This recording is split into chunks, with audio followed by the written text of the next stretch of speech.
What's the scariest video game you've ever played? Oregon Trail. Oh, God, I want to be like, shut up. But no, yeah, kind of. How many of your children have died of the rickets? Oh, so many. I have lost so many kids. No, but for real. The scariest game that I've ever played. Well, let me reframe the question. Do you play the video games within the horror genre often? Not very often. What's interesting is the one that comes to mind that I don't think a lot of people know about or think about anymore is when the Xbox 360 first came out. Mm-hmm. It basically came out with like 3 possible games that you could buy launch day. Okay. And those games were King Kong, the Peter Jackson King Kong adaptation. Yeah. Perfect Dark Zero, which was a remake of an N64 game from Valve. Okay. And then there was this first-person shooter where you played like a CSI guy who you were investigating these murders, and the whole gimmick is that it was a first-person shooter, like it's set up like that, very, very low on any sort of guns or ammo, and so you would just walk over to the wall and like rip a pipe off, and you would use that as your weapon. Okay. But it was called oh my god, now my mind is gonna go blank. Criminal Minds. Yeah. Well, while you look this up, Thank you. No, you're fine. I do play horror games. I have played many of them. I played the Evil series. I played Dead Space. I have played Last of Us. We've talked about my love of Last of Us on this show. And then obviously what I wanted to talk about in this moment was Resident Evil. I love the Resident Evil series. I have played the originals for most of them, including the ones that like a lot of people haven't heard of, like Code Veronica, or there was this game that came out for the Wii, like the original Wii system. And it was like a rail shooter. For those of you not familiar, a rail shooter is like an arcade shooter video game. It's the game moves you in and along a path, and all the game is aiming and shooting. The game moves for you. Or like Pokemon Snap, which is a weird example of but that's my favorite one. That is unironically one of the best video games on earth. Yeah. They should do some more with that property. I don't know why they never have. But yes, Resident Evil, they made a rail shooter for the Wii called The Umbrella Chronicles. And that game was very good. And my brother and I played that. My brother and I really did not get along when we were young. I think we mentioned it in our Child's Play episode, and if we didn't, the next time we have him on, I'll flesh this out a bit more. But we really became friends in his mid to late teenage years and my very early teenage years over playing Resident Evil 4. But Resident Evil 9 came out maybe a little less than a month ago. But I just got it, and you watched me play quite a bit of the opening. It was the wildest thing, because I was like kind of on my phone, not fully paying attention, but just kind of like, because typically what happens is you play a video game and then I sit on my phone and I just do color commentary bullshit over the top of it. Right. Whatever it is that you're playing. Yeah. And I basically just do things to make you upset. You don't make me upset, but you do heckle me. Yes. It's like if I'm playing like one of the times I can remember I was playing Fallout 4 and I was like settlement building, and you were like, "What, you gonna put that there? That looks like trash." And it's like, come on, man, leave me alone.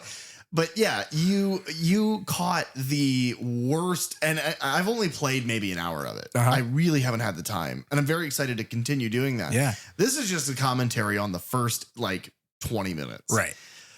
What the fuck is... I want to meet the guy who like the game director, who kind of like the visual director of the game, who decided that the giant spooky monster in the lab needed to look like that. Oh, yeah. Because it's horrible. The way it moves, the way it like, oh my God, it's awful. But do you think it's because like the previous Resident Evil game, the two like things that were after you were a giant sexy vampire lady and then like another like big man in a trench coat. Yeah. Yeah. I think, I mean, it does feel very, especially the moment. So the game is split into two. You play half the game as Leon, who is a series staple, and half the game is somebody new named Grace.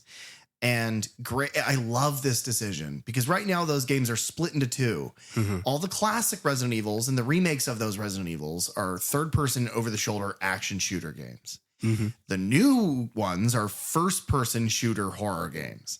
And like Resident Evil 7, I still think may be the most frightening game experience I've ever had in my life. I wasn't bold enough, but had the opportunity, and I think I might have Dylan bring he has a PSVR. Oh, okay. I want to play 7 in VR because it's a free patch, and I'm just a coward. But now that we watch all this horror, I wonder how I would do. Probably not very good because I'm playing. Yeah, 9. I was about to say probably about as good as you do right now. Yeah, in 9. Did you find the name of the game? Yeah. Condemned Criminal Origins was the name of it. That sounds really cool. Yeah, it was a really cool kind of design for the game because you would go through these derelict buildings and you end up in one section of it like you're in a abandoned department store, and so there's like mannequins that are just kind of about, and then some of them start moving. Well, fucking this game. One of the things that bothers me so much about this fucking game is that the virus, whatever the zombie virus is that's being used, and I've really only gotten to play Grace's part of the story. You're Leon for a little bit in the beginning, but like once the game really takes off, it's like, okay, we've given you a sampling of both. Now here's Grace's part. And so it's all first person and you're in the dark. And a lot of the game has to do with the fact that the zombies and the giant monster that you saw are attracted to or repelled by light.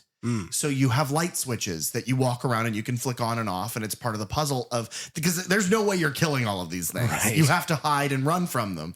But it's like I can't remember, like City of the Dead or something. One of these zombie movies, the George Romero series, where they start to remember what they used to do. Land of the Dead. Like they would have like mechanics and walking around. So it's like that. The virus is starting to like unravel them, but some of them are like there's a boss strangling his secretary to death and like kind of slurred words telling her how bad of a job she does. Or like there's like clearly like a cleaning lady in a bathroom, like smearing blood all over the walls, like crying like it won't come off. It won't go. And they're beginning to regress into like zombiehood, I guess. Oh my God, it's fucking terrifying. That's dark. It is. And what the craziest part is you get this key and it's got a big number 3 on it. It's like the key is made of gold, like, brass or whatever. And it's the handle of the key is just the number 3. It's like, I wonder what this is. And I hear this weird music. And it's like, oh, it's coming from in this door. And you see on the door, the lock, it's a number 3. So I put the key in and I turn it and I open the door. And it's these 2 zombies that are trying to do a fucking podcast about horror movies. And they're clearly turning into zombies. But let me play you what the song sounds like.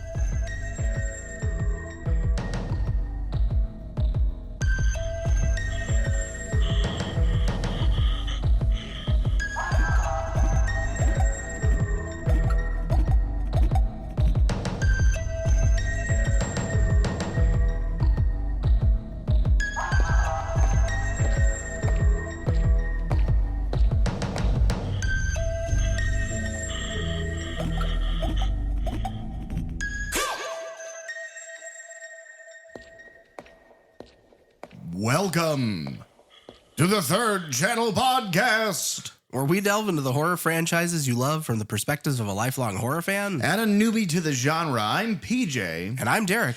And today, the only thing we're here to talk about is horror. Today's terrible, stupid, ugly, and misguided attempt at horror is called Leprechaun. Back to the hood. Yeah, kind of. Oh, man. Good Lord. I can't wait to get into this. Oh my God.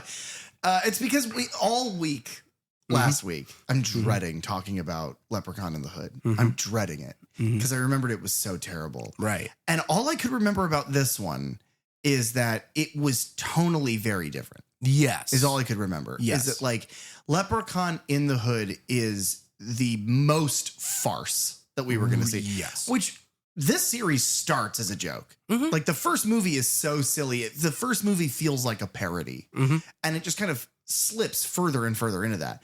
By the time you get into the Hood for that first one, it's like, oh God, you have jumped an ocean's worth of sharks. Mhm. And then you get here, and I don't know whose decision it was to scale back the comedy or the levity or to scale back the things that made the last one in any way positive. Mm-hmm.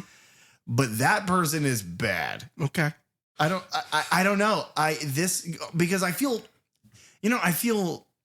like my integrity is going to get called into question here. Uh-huh. Because I spent the entire review last week bitching a storm about how Leprechaun in the Hood was the worst movie that we'd ever talked about. And like, there's no way it gets worse from here. And like, fuck this movie. Dude, that movie is amazing compared to this one. Do you remember Ice-T? Yeah, Do you remember yeah. when he was in that movie? Yeah. And it was like, what is this guy doing here? Do you remember the dialogue being really bad and being like, what? What are they talking about? Yeah. Oh, what a treat. You know what's funny? Not this movie. Not this movie. Not really. Is that, you know how you kind of, with these rewatches for these discussions, you said that you kind of came around to Leprechaun 4. Yeah. In space. Yeah. I look back at my review from the first time we watched this a couple years back. Or not even review, but just rating. Yeah. And I don't know how. I don't know why. But these rewatches, I kind of dig this movie. I have not said this to you. This is the first time I'm saying this to you. Dude, I think we need a divorce. I don't think we can do this show anymore. I'm worried that I'm going to have to call 911 on you, dude. I don't know what it is. I don't know if it's watching it in such close, like right after In the Hood and our discussion of it, and just how much that movie like offended me in every way and is baffling in every way that I don't know, just turned off my brain and just let this one wash over me. And I was like, I kind of in a weird way dig how serious the whole tone of the film is, except the fact that there is a leprechaun walking around. My problem is that even the leprechaun is no longer like allowed to be like a silly thing. They do like the he gets high at one point. They do that bit where it's like a physical gag. But then outside of that, it's like, oh, because God, guys, if you're trying to use our show to learn the lore of the leprechaun, do we have a chunk of news for you? Because like they add all that exposition to make it so much more like dark. Yeah. And I don't know. The costume is terrible. Oh, see, I like the costume. What is happening? I don't know, man. I came around to this one. And I was trying to explain it to a coworker today. I was like, man, we are in the dredges of the Leprechaun series. And like, I don't know what it is, man. It just kind of, I'll say this.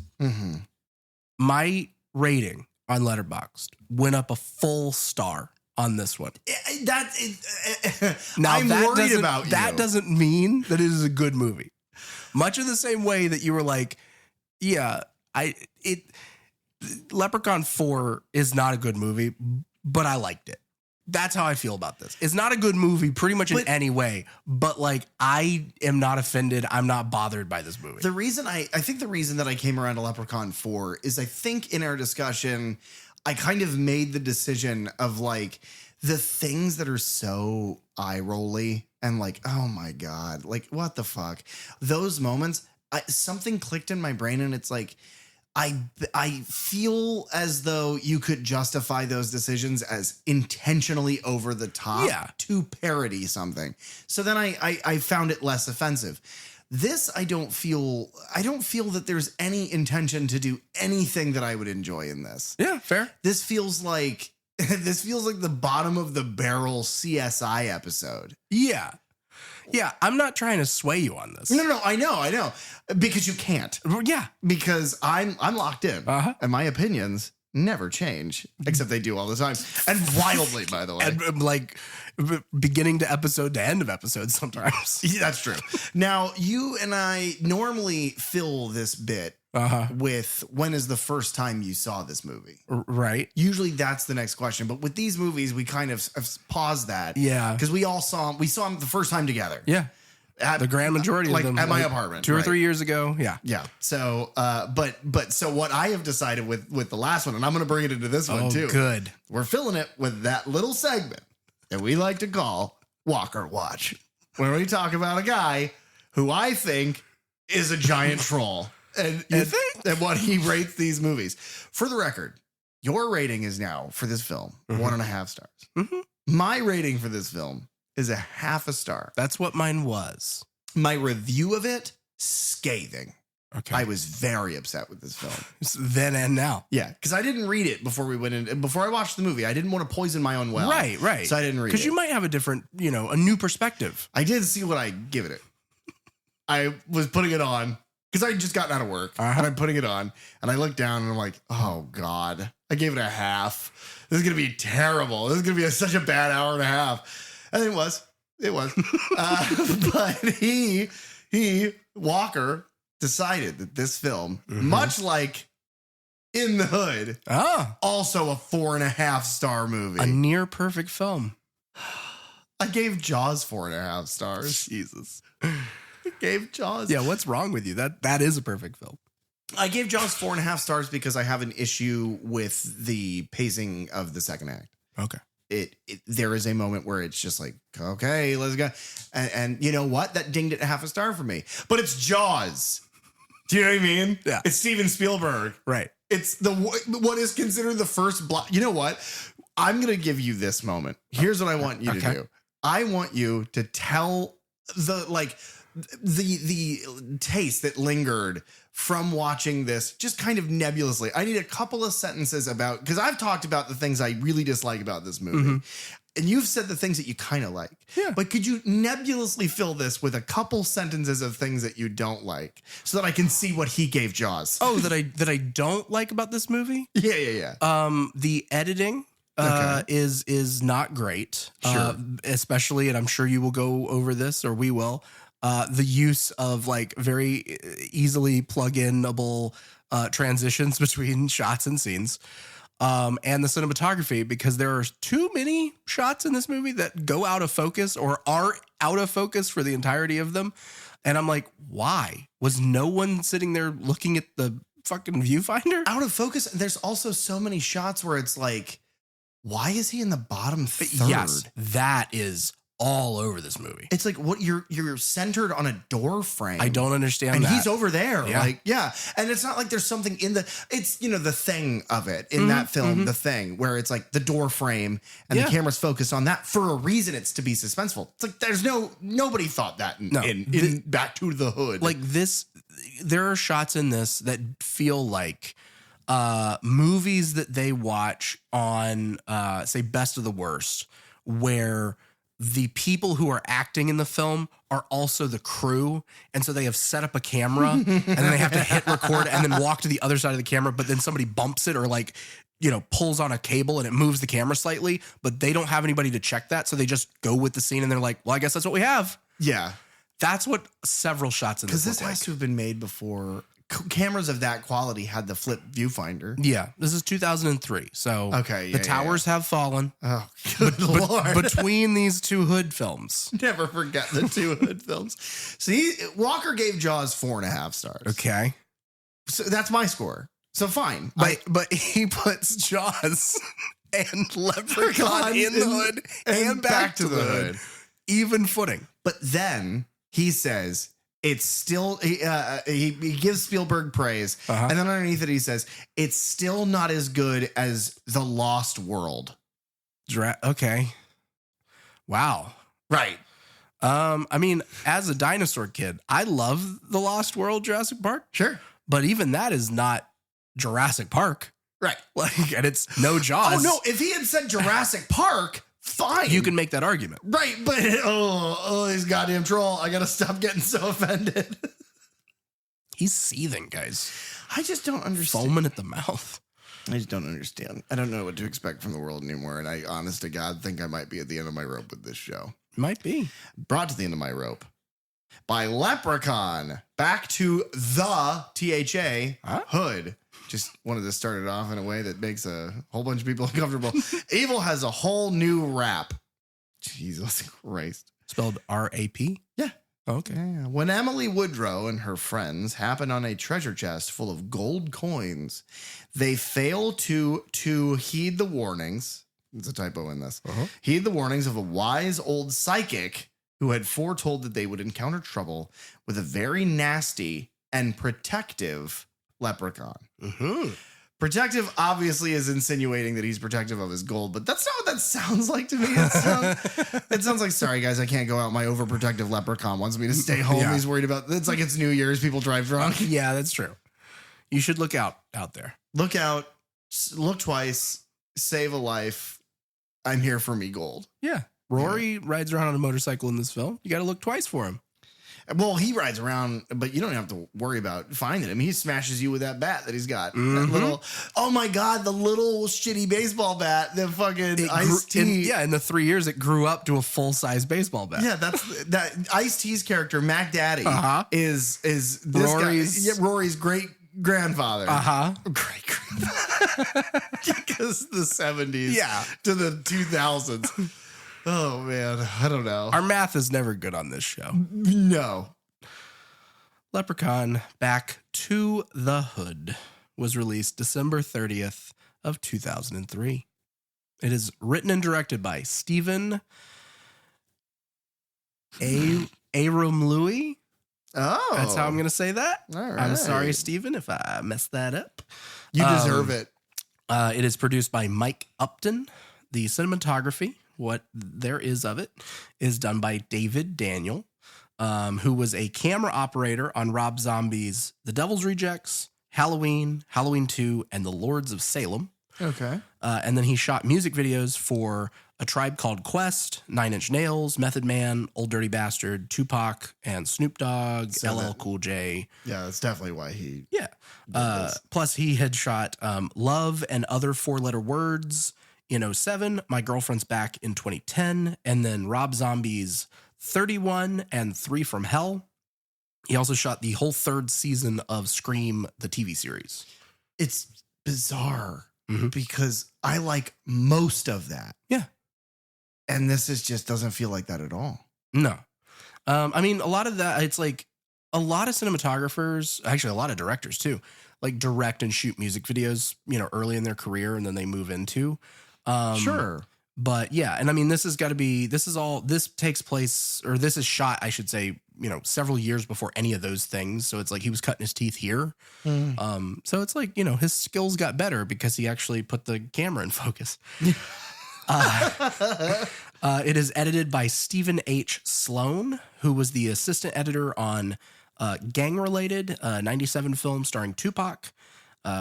He was an editor on Sometimes They Come Back for More, a Stephen King adaptation, The Breed, a 2001 vampire film, Medea's Family Reunion, The Reaping in 2007, which was directed by Stephen Hopkins, who did Nightmare 5. Okay. And then 30 Days of Night, Dark Days. Is The Reaping that movie that we watched that Joe Bob hosted? The Scarecrow movie? No. Okay. That is like Long Night of the Scarecrow, I think or Dark Night of the Scarecrow. Weirdly an excellent movie. That movie's great. Yeah. And then he also edited the Sun Devil and the Princess, which was a 2014 short film. The budget for this movie is the numbers are kind of weird on this one, but it's right around the same 1.4 million that the previous film was made for. And then this is the first film of this franchise that's put out by Lionsgate.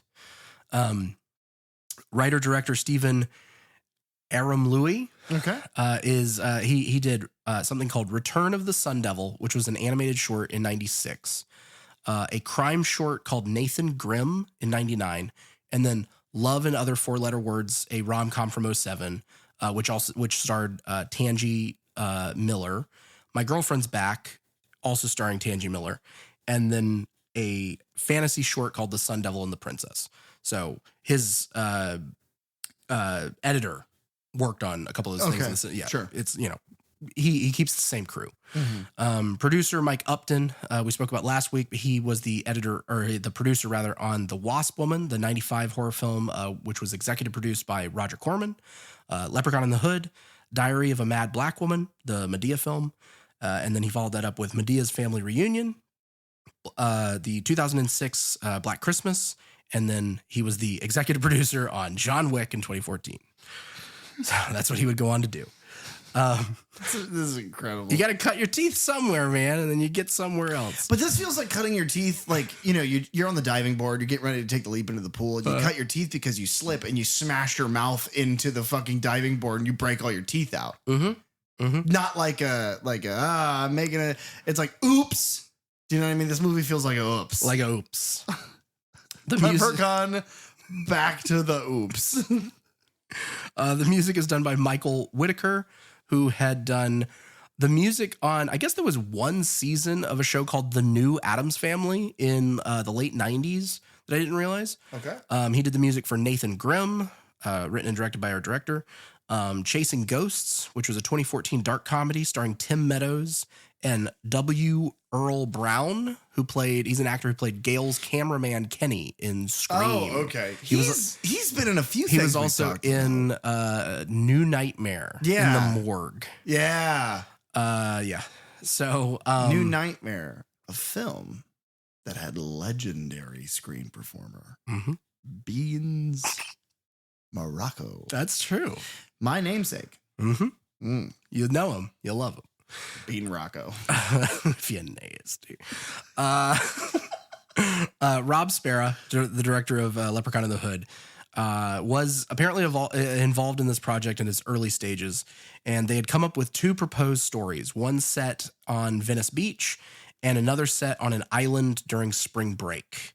However, due to the strong home video sales of the previous film, resulted in the producers insisting that this one also be set in the inner city with a cast primarily made up of rappers. So not wanting to then rehash his previous film, Spera left and was replaced with Steven Ayromlooi. He was a hardcore fan of the series at that point. Apparently, that initial idea was that the Leprechaun was heading back to Ireland via ship, and that gets caught in a storm where his chest of gold is then swept away and ends up on a beach where these rich teens find it, and then he goes after them. Okay. So once then that pivoted to, we'll just take that basic idea and just put it in the hood. Our director and writer rewrote it so that instead of being about these rich kids, it's about these underprivileged, young people who kind of stumble upon this gold and then try to use it to make their lives better. And, Leprechaun ensues. Sure. So he made some changes to the character of the Leprechaun. He said that he had been dissatisfied with the Leprechaun's costume design, so he wanted to redesign it to match his kind of makeup, giving him more of a darker gothic Victorian-like design in his clothing. It is just the weirdest thing. How often you hear that. Of like, oh, I'm such a big fan of the series. I love the series so much. It means so much to me. And so when I get my hands on it, I'm going to change everything about it. Yeah. And I mean, I guess the best example of that we have covered is Jason Goes to Hell, which this kind of feels whenever you hear about this director, it kind of feels like that of like, he hadn't really done anything and he somehow gets handed this big franchise. Yeah. And it's like good for him. Not that it's really led him to do anything else after this, like not a whole lot. But yeah, it is kind of weird that like somebody who is a quote unquote big fan is then like, but let me make some major changes to the thing that's been basically, I mean, we've commented on it of like, that's been solid the whole time, how he looks and how, his dress. Agreed. But he takes away the buckles and the stripes and adds more muted colors, and then also gave him longer hair, which I think he was already kind of had longer hair in the last movie. Yeah, but and this then is like, noticeably. Well, it's like in his butt crack. Yeah. Yeah. And then he's digging it out the whole movie. Yeah. And so they also gave him longer claws so that they could kill victims in one swipe, like a animal of some kind, which is his other kind of change for this, because he wanted, instead of, other than the magic fight with the fortune teller, he kind of wanted the leprechaun to use less of his magical powers and be more violent, like in those ways. This movie is the most slasher that this series gets. He is physical and constantly attacking people in a physical way. Yeah. The way he threatens them, the way he ends up killing people all off screen. It is very early slasher coded. Yeah. It's weird. It's a change, but it's it was like, it was an active change that was made. It's like if you were like, you get handed the keys to Hellraiser and you're like, yeah, but Pinhead should probably use like this hatchet. I was like, why? Like, use a meat cleaver. And it's like, no, he's like a demon. He can like summon chains and shit. And it's like, yeah, no, I want him to use this meat cleaver and I want it to be scarier. And it's like, that will be less scary, man. Are you sure? Yeah. Well, in the last movie, the leprechaun could wave his hand and make a chest explode. Yeah. And in this movie, he's like, ding, ding, like, oh, hit me again, bitch. And it's like, no, stop. It's like it's in between the last movie and this movie, the leprechaun realized he really likes to be hurt. It's like a sex. Yeah. It's like a sex thing. Oh, it is. Yeah, it's why he wears all those dark fetish clothes now. Yeah. That explains it, honestly. His big tall hat is filled to the brim with marital aids. Wow. He just gives them out, or? No, he uses them. Oh. He's just, when he's not using them because like his hair gets wrapped up in him or whatever, he puts them in his hat. Doesn't want the neighbors to see. Apparently, when reading the script, Warwick Davis felt that it was a unique change to play more with, to play it up as a physical threat from someone of his stature. So the only other things that I kind of have to go over here are, this is where in time, basically, after this film, is where, according to Tony Todd, the studio approached him for a Leprechaun versus Candyman crossover in the wake of Freddy vs. Jason in 2003, which, because they owned both franchises, but that was immediately, canceled whenever he was like, no. And so it would, after this movie, it would be another 11 years before another Leprechaun film was released, with 2014 Leprechaun Origins. That is the first film in the series not to star Warwick Davis as the Leprechaun. And it is a reboot of the franchise. It's produced by WWE. Yeah. And it stars, what is the wrestler's name? Hornswoggle? Yes. Who, his shtick, I guess, in the ring is that he dresses like a leprechaun from time to time. What I will say is that he seems like a cool dude. I know nothing about him, but I've seen interviews and he seems like a fine guy. And so that would be typically what we'd be talking about next. But now we go to our housekeeping. We're not talking about that one. Yeah. Because the leprechaun looks like a chud. Yeah. You know how like typically in these franchises, there's like one or two of them that we don't get to. And we're like, we'll get to them eventually. Yeah, it's usually the remake or one that's like super off kilter. Yeah. So this one just happens to be both of those things. Yes. So instead, we have another film that came out a few years after that called Leprechaun Returns. And apparently that came out in 2018. That also has Hornswoggle, yeah? No, it's a different actor, and I don't know the actor yet, but we'll talk about it. Okay, obviously. sure, yeah. But it is I guess it's a legacy sequel to the original film. So just to put it out there. Look forward to that, but we're not, it's not two more now. Right. We called an audible. It's just one more. Yeah. Did you know that the Leprechaun in this series has a name was introduced for him? We just been calling him the Leprechaun this whole time. When? Not in the movies. Oh, God. Apparently there was a 4-issue comic book series published by Blue Water Productions in May of 2009. Okay. And in that series, writer Zachary Huncher, he gave the Leprechaun, he started calling him Lubdan.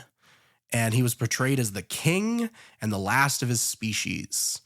And so a lot of times online, like, again, it's never spoken in any of the films, but a lot of times online, that is how he is referred to, as Lubdan. Lubdan? Yeah. Has he ever been to Alabama? To me, it look like a leprechaun to me. All I gotta do is look up in the tree. Who else seen the leprechaun? Say yeah! Eyewitnesses say the leprechaun only comes out at night. If you shine a light in its direction, it suddenly disappears. This amateur sketch resembles what many of you say the leprechaun looks like. Others find it hard to believe and have come up with their own theories and explanations for the image. My theory is it's casting a shadow from the other limb. Could be a crackhead that got hold to the wrong stuff. And it told him to get up in a tree and play a leprechaun. We're going to get down to the bottom of this. Yeah, it's still on there, guy. Don't be afraid. Don't be afraid, man. This guy helping to direct traffic says he's prepared for his encounter with the leprechaun. He's suited up from head to toe. This wars off spells right here. This is a special leprechaun flute, which has been passed down from thousands of years ago from my great-great-grandfather who was Irish. I just came to help out. Others just came to get lucky in hopes a pot of gold may be buried under this tree. I'm gonna run a backhoe and uproot that tree. I want to know where to go. I want to go. Give me the go. I want to go. So there's not a lot of this movie online, clip wise that does what we look for these clips to kind of do. And also I didn't want to spend any time working on getting a clip because I fucking hate this movie. That's fair. So instead, we decided that it'd be much funnier if we just played the news footage from that thing we talked about last week, where people in this small community in Alabama actually thought there was a leprechaun in a tree. My favorite part is where someone suggests quite boldly that it's probably a crackhead. That's my favorite part. Probably. I mean, it could have been. Because for Warwick to continue to agree to do these movies kind of makes him seem like a crackhead. Just a little bit. Yeah, yeah. I mean, let's give it up for him. He's done this for 6 films. Ladies and gentlemen. Stuck it out. Ladies and gentlemen, great. Warwick Davis. He did better than Doug Bradley did. No, he did more of those. But he never quit. He is no quitter. He just stopped getting invited back. Yeah, that's true. This movie starts with a giant book opened, like an ornate tome opened to chapter 6. This is the best part of the movie. This is the 6th. Honestly, I love this opening. I know, me too, but that's a problem that this is right. Oh, by the way, if we're trying to hit under an hour, we got about 13 minutes left. Okay, we will get there this week. Oh, no, sorry, I'm bad at math. 23 minutes. Okay, we'll definitely get there. Yeah, good.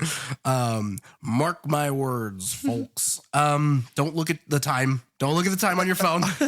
Well, can I look at it? No. On the timestamp? Okay, all right, I won't. But no, this cool like animated sequence. I don't know what it exactly reminds me of animation-wise. Well, it reminds me of like old Flash cartoons. Oh, it's just yeah, pencil drawn. Yeah. I really like it though. But this is what it adds, folks who love the lore of Lubdan. Yeah. Lubdan leprechaun lore. Lovers. I love alliteration. Ludwig. Anyway, these are the things it adds. Number 1, the leprechauns are earthen spirits that are summoned by a king and his wizards, I guess. In ancient times, in order to protect the gold that the king has. Right. And they all went back into the earth once all the king's enemies were defeated, except the one who stuck around, and he was real mad. He was corrupted. And he had red eyes. Oh. Yeah, in the book, it's like his eyes glow red. And then that happens later. Yeah. It pays off. What I will say It's a great payoff. this movie has a surprising amount of payoffs. Like even like the car hydraulics in the beginning has a payoff. Yes. So many things have a payoff, and man, God Almighty, I don't give a shit. It doesn't help it at all. Yes. I'm sitting there annoyed at this movie for having a payoff to a setup, and I'm going, "You think you're clever? Fuck you." Yeah, and I'm like, wow, this feels like a movie. Oh my God. Anyway, in the present, Yes. Los Angeles, there's a pastor named Father Jacob, and he is apparently, we're not explained how or when, but he has the leprechaun's gold that he has hidden away somewhere, but he's using it to build a youth center. Yeah. And a rainbow appears in this like construction yard. and the leprechaun shows up. Who knows him by name and seems to have a history. Yeah, it feels like there's a movie we missed. Right. And we are, maybe that's what the comics were. It feels like a movie that we missed, and we are a minute in. Yes. And it's like, oh, who? Yeah. What? Yeah.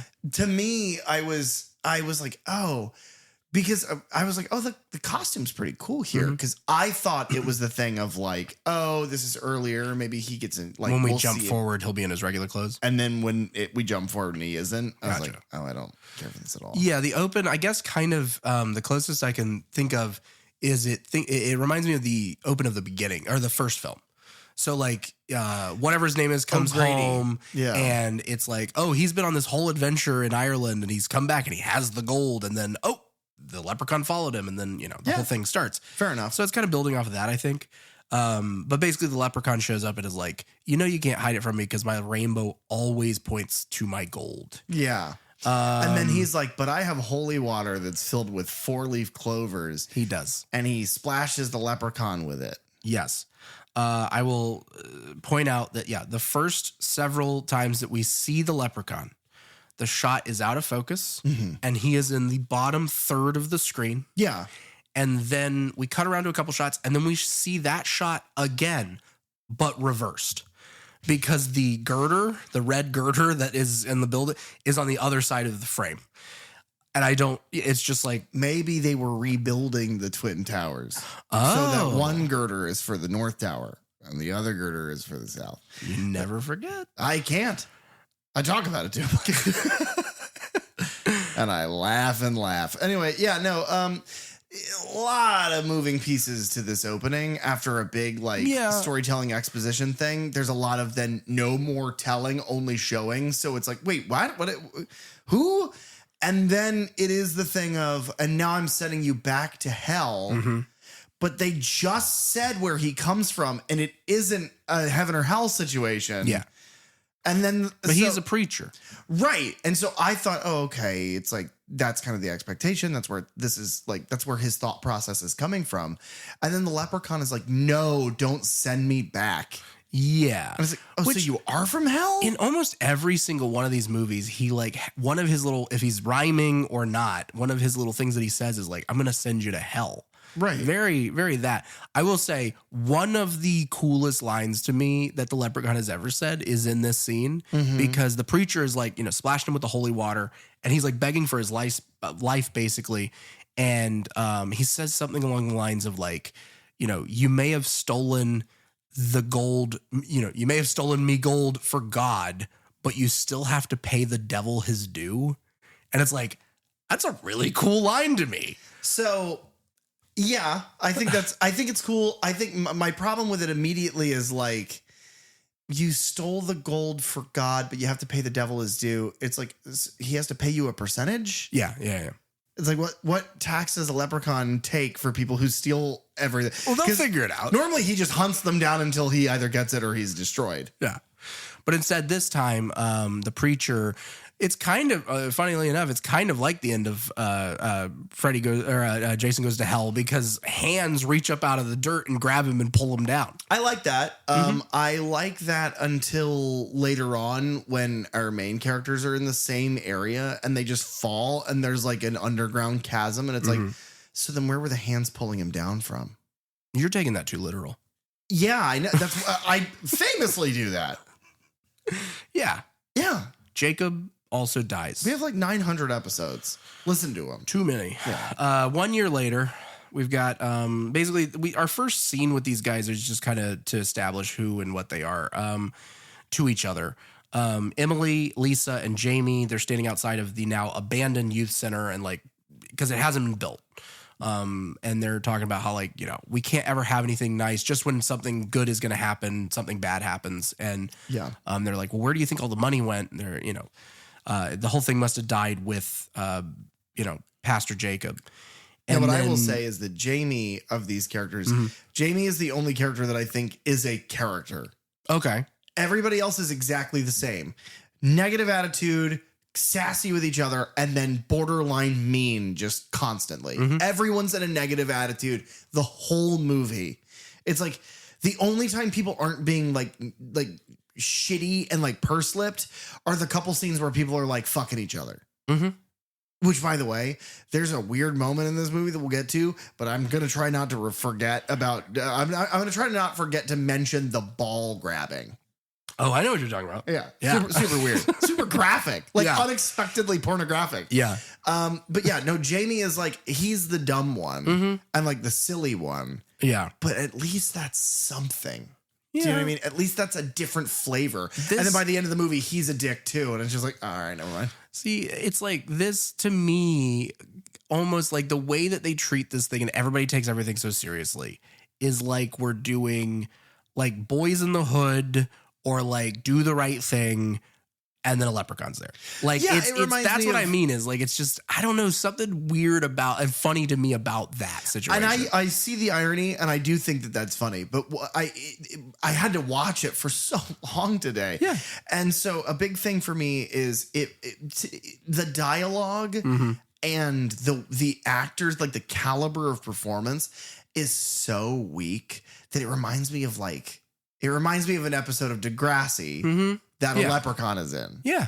And it's like, yeah, but that sounds terrible to me. Yeah, I don't know. I guess I just think of it as like this is like a young filmmaker trying to do something. And so it's like I can almost see the vision of what he's wanting and like, yeah, you get what you get. And that's Leprechaun Back to the Hood. Yeah. There's no way he's going to do what Sam Raimi did. Yeah. Because Sam Raimi is talented. Yeah. Right. Yeah. I'm not saying it's even a good movie. I'm saying I enjoyed it far more than I expected to. Yeah, I was surprised. Yeah, I kind of saw the half a star and I expected this. Yeah. I didn't let myself down. I'm proud of me. That's good. Yeah. Believe in me who believes in you, or whatever that line is. They see presumably Emily's ex-boyfriend, Rory. We don't know this at this point, but he drives up on a motorcycle with his new girl, Chanel. Jamie is then roughed up by a group of, again, presumably gangbangers led by a guy named Watson. His last name is Watson, who he goes by, and he owes money to, apparently. This begins a trend of people of color in like a sort of like Hollywood stereotypical neighborhood of lower income like families and people that have the most stereotypically white people names I've ever heard. It's Rory and Emily and Jamie and Lisa and Watson. Yeah. And it's like, oh my gosh. It is. And the weird thing in this one that I've noticed is that in almost every one of these movies in this franchise, there is someone in the movie that has a stereotypical Irish name where they just put an O and apostrophe before something. Yeah. Because even like... So why wasn't he Watson? Yeah, that's what I mean. I was like, this one doesn't seem to have that. No. Or if there is, it's something I'm not picking up on. It's surprising for a movie that calls itself Back to the Hood. Yeah. The two is a number 2 as well. To not name people stereotypically like black culture names to avoid that. It's like, in that one way, good for you. Yeah. I will also say that unlike the director of the last film, Leprechaun in the Hood, this director is a person of color. Oh, good. So that's, I think, the other reason why I can enjoy this one more than that one. Because I'm like, okay, well, maybe this one was even the stereotypical things, even the like, okay, I'm telling a movie, I'm telling a story in the hood and about the hardships of these people. It doesn't seem to be like punching down in that way. No. Or making fun of them in that way. The only time it punches down is the 500,000 shots of somebody reaching down to punch Warwick Davis in the face. Yeah. It's physical. They're fighting. Yeah. Emily works at a salon, and basically we're just establishing that she's saving money to go to Kansas State. But Emily Woodrow is played by Tangi Miller. She was, before this, most famously in Felicity. She did 82 episodes of that, which is almost the whole show. That show is created by J.J. Abrams and Matt Reeves. Matt Reeves, who went on to do 10 Cloverfield Lane, as well as a couple of the Apes films and the Batman. She was also in Medea's Family Reunion in 2006, Love and Other Four-Letter Words in 2007, and My Girlfriend's Back in 2010. Her friend Lisa Duncan is played by Sherry Jackson. She's a voice actor. She hasn't done a whole lot of stuff, but she was in Toe Jam and Earl 3, which came out in 2002. Letitia is the name of that character. And then she was in the Xbox game Psychonauts from 2005. She plays or does the voice for Quentin Hedgemouse. And she was in the English version of the anime Duel Masters in 2005. Okay. Not things that I'm really familiar with. Really early aughts. Yeah. Voice acting. Yeah. Rory is then confronted by, or I guess Rory kind of confronts Watson. They're like waiting outside of this garage for him, and they're like sitting on his motorcycle. And we're basically led to understand that Rory is a drug dealer and he's dealing on their turf. Right. And so there's beef there. But they seem to know each other too. Yeah. There seems to be more going on, and I don't know if that's something that was like cut out or something. Or just kind of made to be presumed. Yeah. But yeah, it's not 100% clear. No. But basically, like, they have their little moment, and then Watson's going to let him leave because, Rory doesn't want to fight him. And so he whips off on his motorcycle and then comes back and hits Watson's like right-hand man, Cedric, with a baseball bat. Yeah. Like a tiny bat. Yes. It doesn't look like a full-size bat. Yeah, he has a full-size bat later, but yeah, I think this one's probably not full-size. It's fucking, I'm telling you, it's Ice-T's bat. I hope so. That's the carryover. He rode his motorcycle down to Ice-T. He pulled it out of He his was like, afro. thank you, Grandpappy And Onassis, or whatever his name was. Yeah, and he winked, and it went bing, and then he rode back, and he smacked that guy with that little bat. It was good. It's a shame that they like cut it out though. Yeah, of the movie. They couldn't afford Ice, so they had to cut it out. Even for a cameo. Rory Jackson is played by Laz Alonso. He was in Constantine, the 2005. I've never seen that movie. Oh, okay. Isn't that weird? Yeah, he's a security guard in that. He was in the 2007 like torture porn kind of post-Saw film Captivity, which stars Alicia Cuthbert. He is in Fast and Furious, which, if you don't know, is the fourth in that franchise from 2009. Okay. And then he is most famously, and what we have talked about him from before, he plays Mother's Milk, or MM, in The Boys. Yeah. And he's very good in The Boys. Yes. And it's like, this is obviously very early in his career. Yeah, big time. You can see the notes. Yeah. You can see the way that he likes to present like really hardcore dialogue. Yeah. But you can tell that as he gets older, by the time The Boys comes out, that he learns to not do it all just so like kind of one note. That's my complaint with him in this movie. He's one note. Yes. Everything's the same thing. Yeah, everything, all the delivery is pretty much the same. He is the Darth Vader expressions shirt that losers wear to Disney World. Yeah. Yeah. Not me, though. No, you're wearing a dinosaur shirt right now from the dinosaur ride at Animal Kingdom, though. Yeah. That I am. I'm wearing, it's Hornets. I'm wearing a Hornet. Who would have thought? Brian Lee Watson is played by Sheikh Mahmoud Bey. He was in See No Evil, Hear No Evil, which was an 1989 comedy that starred, oh my God, who played Willy Wonka? Gene Wilder. Gene Wilder. Or Timothy. And who played Chalamet. Yeah, it was those two. Oh, okay. Wow, they were in something before. That's why it happened. and Johnny Depp was there as well. All three Willy Wonkas in a film together. I'm moving past it. Richard Pryor was the other person I was going to say. Yeah. He was also like just part of an audience scene, probably in the Vanilla Ice rap scene of Teenage Mutant Ninja Turtles 2. Okay. Secret of the Ooze.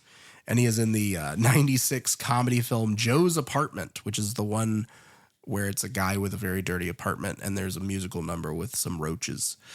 And then Cedric, his right-hand man, is played by Sticky Fingers, who is a rapper. He was also in Next Friday. Oh, okay. And House of the Dead 2 from 2005. And then he also played Blade in Blade, the series that ran for 12 episodes. What? Yeah. You didn't know that? I didn't know that existed. Yeah, man. That's crazy. It is. I think it's the one piece. I don't think it came in my trilogy set. So Emily and Lisa, they have their basically like there's a quick scene. There's a bunch of like this whole opening bit is the whole first act is just kind of like these quick snippets of things to kind of like set up who our character are, who they are, what's happened to them to kind of make their situation bad, and then how this gold could affect them. Yeah. My complaint to you earlier, I stand by, and this is really where it's at its most, to me, egregious, is this movie, it is a pacing problem. Like the whole movie, because it feels like they don't do anything to make the story interesting enough to take the time that it takes. At this point, the first movie could be 90 minutes because nobody had done a movie like this. The second movie begins to do different things, and then it gets weirder and weirder and weirder. But by this one, it's just, you are just telling the story of the first movie again. Yeah. Impoverished people who work their asses off, find gold, go, wow, we can actually get the things that we want. And then it bites them in the ass when their avarice is punished by an evil little guy. Great. This is exactly that story, but with much less entertaining characters and a much less everything's so muted and like gray and ugly. Yeah, it's anytime they're outside and everything's so orange. Yeah, and it's the joke filter of like, oh, well, now we know we're in Mexico. Like that's right. Yeah. It just, the whole thing feels like, guys, this 90-minute movie is a 40-minute story. So like, please hurry up. Yeah. And anytime that they're shooting outside, it's pretty much the same like 2 blocks. Yeah. Because you see the same bridge in the background, the same brick buildings. It's all, all shot right Patty's there. Pub. I kept looking for it. Yeah. I'm surprised. I'm honest to God surprised it's not there. Yeah. But yeah, Emily and Lisa, Lisa's car breaks down. And so they go to a fortune teller, and they get their fortune told by Miss Esmeralda, who warns them that they're going to soon find great wealth, but they have to deny it because it comes as a great price and summons a terrible evil that will destroy them. Esmeralda is played by Donzalee Abernathy, which is like the greatest name I've ever seen. She was in 3 episodes of The Walking Dead, later seasons that I don't even think I've seen yet. She was in a 2015 slasher called Fingerprints, and then a superhero drama from 2016 called Slight. She's done a bunch of other stuff. Those are just the only sort of genre things I can find.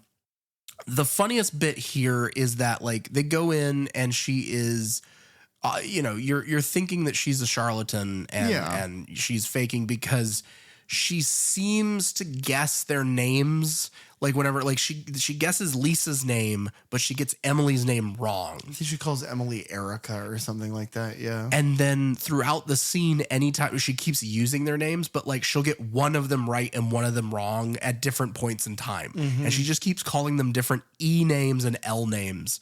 So that's the joke there. It's not much of one, but it's just, that's what's happening. And we're led to kind of believe because there's like flashing lights and everything else, but it's kind of like that thing of like, well, does she just have the room set up with like special effects of some kind to make these people, make them buy it? Or are the special effects almost like non-diegetic? Are they like, are they just a style? Is it art kind of put onto the story? Yeah. No, turns out we'll find out later that she's actually a wizard. She's magic. She's magic, baby. She hard boils eggs with a snap. Yeah? That's a superpower I want. That's my X-Men power. That's the power you want. Yeah. You know what my mutant name would be? Egbert. Yeah. Yeah. It couldn't be anything else. No, it'd be Egbert. And they'd be like, what is your power? Oh my God, these are soft boiled, perfect for ramen. What was that product? The Amazing Egg? You could be that. Like the green egg, like the ceramic cooking stove thing. Yeah. I'm trying to think what the Amazing Egg was like a container that I think it looked like an egg container, but you would crack eggs and put them in there, and then you could microwave them. Oh, yeah. I think that's what that product was. You know what those eggs end up being? Drier than hell. You ever have a dry egg? You ever had an egg that's just too wet? No. What's an egg if not before chicken? Wow. Or after, maybe. Guys, leave a comment. I'm not doing what came first. Does an egg count as chicken is the question we're asking. Yeah, that's a good one. Guys, does an egg count? Charlie, how old were you when you had your first egg? Or your first chicken? Yeah. Lucky first, Charlie. For you personally. Yeah, let us know.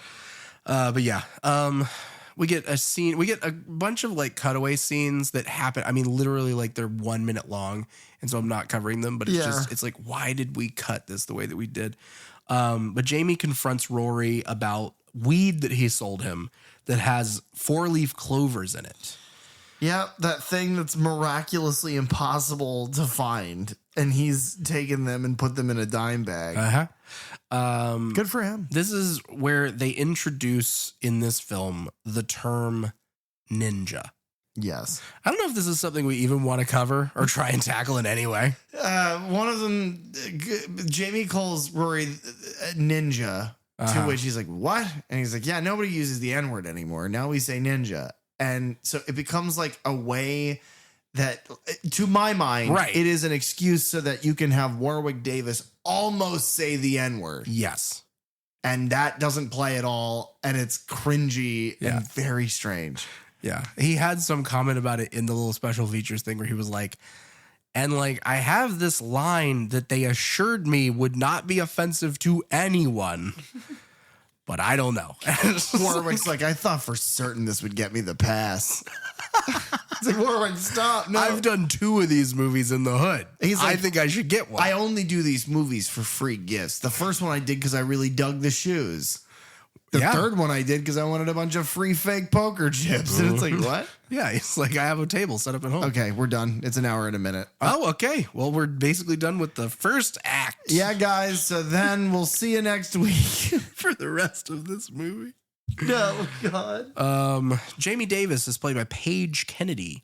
He is in The Meg and Meg 2, The Trench. I know I recognize him from something. I haven't seen either of those movies, but I feel like I recognize him from something. Yeah, he hasn't been on a whole lot that I know. Okay. So those were the 2 things that I actually have seen that I'm like, oh yeah, I guess he is in that. Like it's not even enough for me to realize like a that real was small him. part. Yeah. I guess, but somehow he survives one to be in the second one. So okay. Yeah. They have they being Emily and Lisa and Jamie, and then Rory shows up to have this barbecue at the abandoned youth center site. And which is so weird. Yeah, well, and Lisa had like they have a moment there where they're just like, why aren't we doing this at like a park or something? It's like, where is there a park around here? And so that is the level of like, that's why we're here. But they all have houses. Yeah.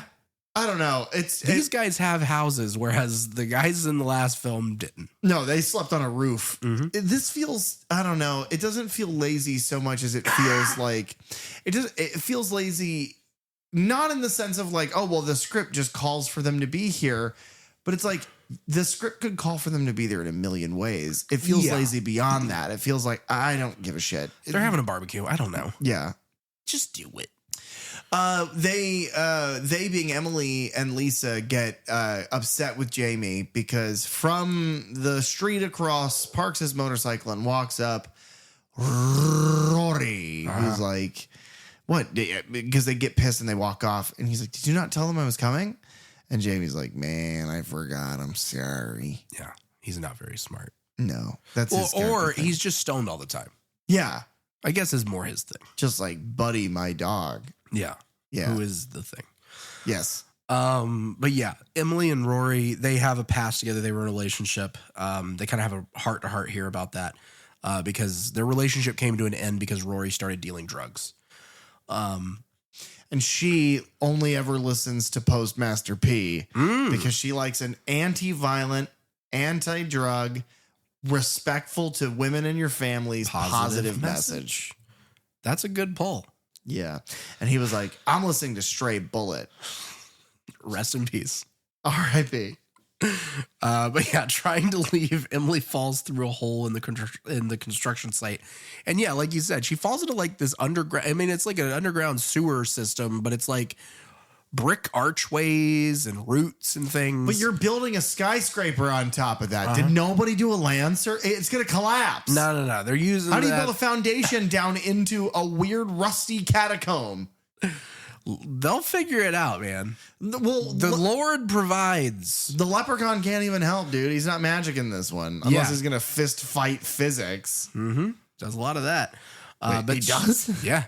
But she discovers the leprechaun's gold in this like chest. Yeah. Treasure chest. So the four of them, find they count the gold. I love that, like, well, they make a little quick comment because Rory's like holding one of the pieces and she's like, well, how much do you think it is? And he's like, well, this weighs about 8 ounces. And so there's about this much here. And I think Lisa's like, how do you know it's 8 ounces? And I think it's supposed to be that, like, because he deals drugs. Yeah. Okay. But they're basically like, let's take this money, let's split it, and let's do all the things that we need to better ourselves. Lisa can get a new car, and Rory can stop dealing drugs. Fucking Emily can go to college. And Jamie's gonna keep on smoking weed. You know that's what. He's gonna buy bud. He calls it bud a lot in this. Bud, not buddy. I don't believe they ever call it weed. Yeah, I don't know. They call it marijuana. The cops call it marijuana at one point.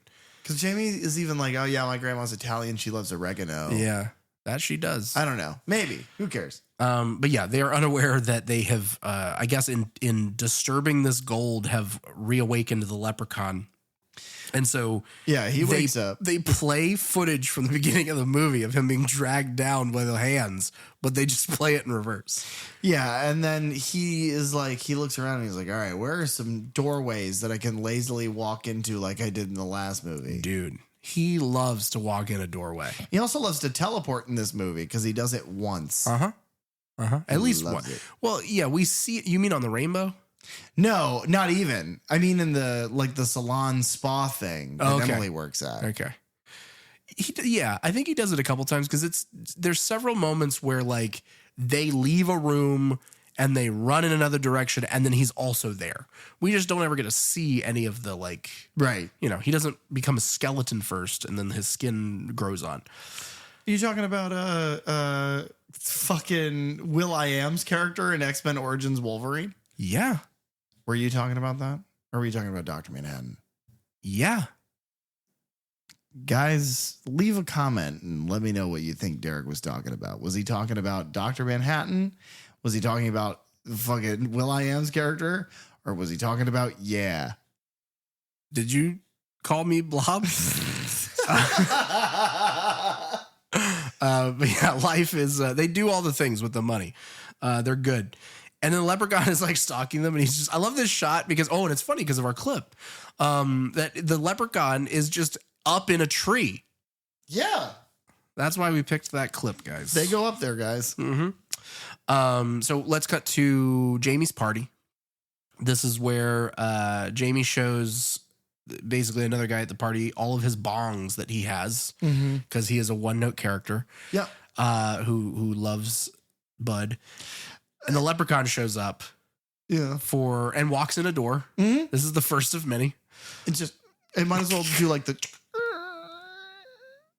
Hey, what's up? Like, I'm just in here. I'm in the doorway now. Hey, little man, you want to smoke this bong? Yeah, at least he didn't say nice Halloween costume when he walks into the door because that's what everyone else says. Either, hey, little boy, why are you wearing a Halloween costume? Or, man, that's a good costume. And it's like, I understand that's the reason why people would say that. But before I said that, I would say, get out. I do not know you. And believe me, if I did, I would know. That's basically what Chanel does later on when he walks in her house. Yeah. Good for her. But yeah, the guy teaches the leprechaun to smoke out of a bong. It's very funny.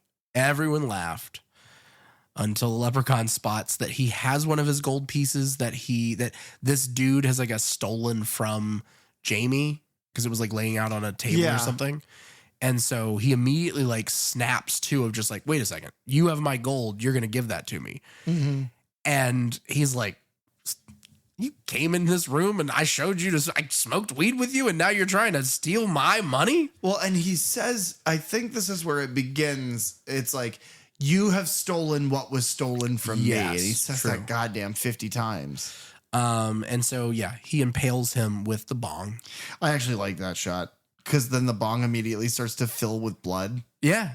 And it's like, but it mixes with the water, so it's still thin. I thought it was interesting. Yeah. I thought it was clever. No. I think you said it earlier. It's like most of the kills are off screen. Yeah. I'm sure just to save money because they do not have money for props and effects and or things like reshoots in case the ratings or board. fake blood, because there are at least 2 examples of pools of digital blood in this film. And one of those examples, it's green, folks. I don't understand, how could it be more cost effective to do fake digital blood in that way than just, Because you can make fake blood at home. yeah. Like I've had to make fake blood before for little shoots for things when I was young. It's easy. Yeah. It's really easy. That's what I don't understand.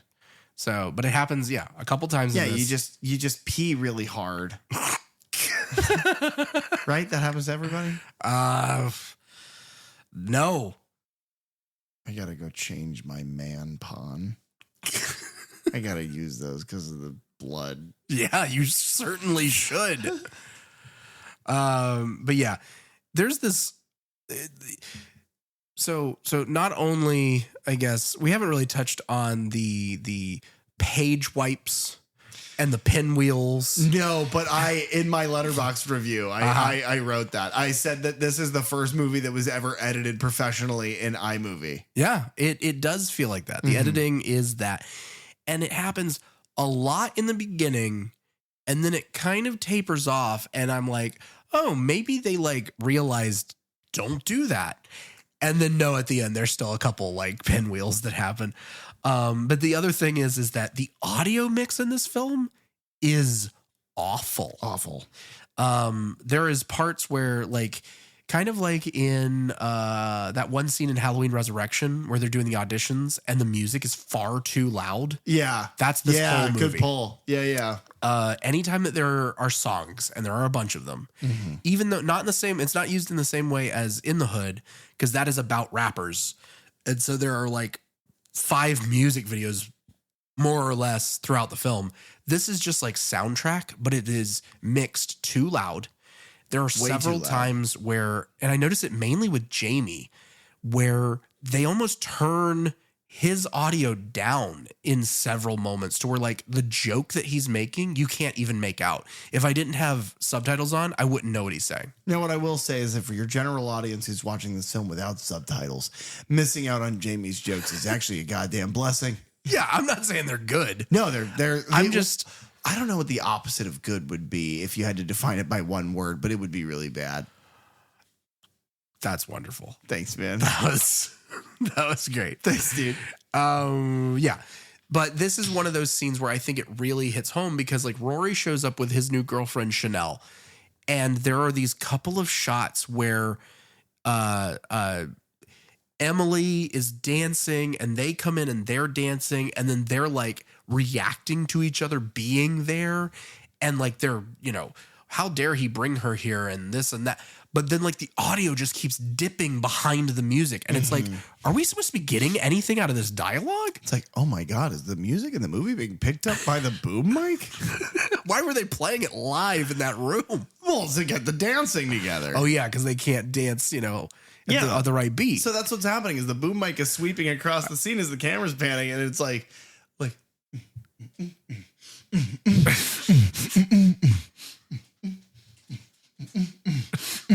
It's like, geez, the fucking peaks and valleys of this waveform, we're going to split my goddamn eardrums.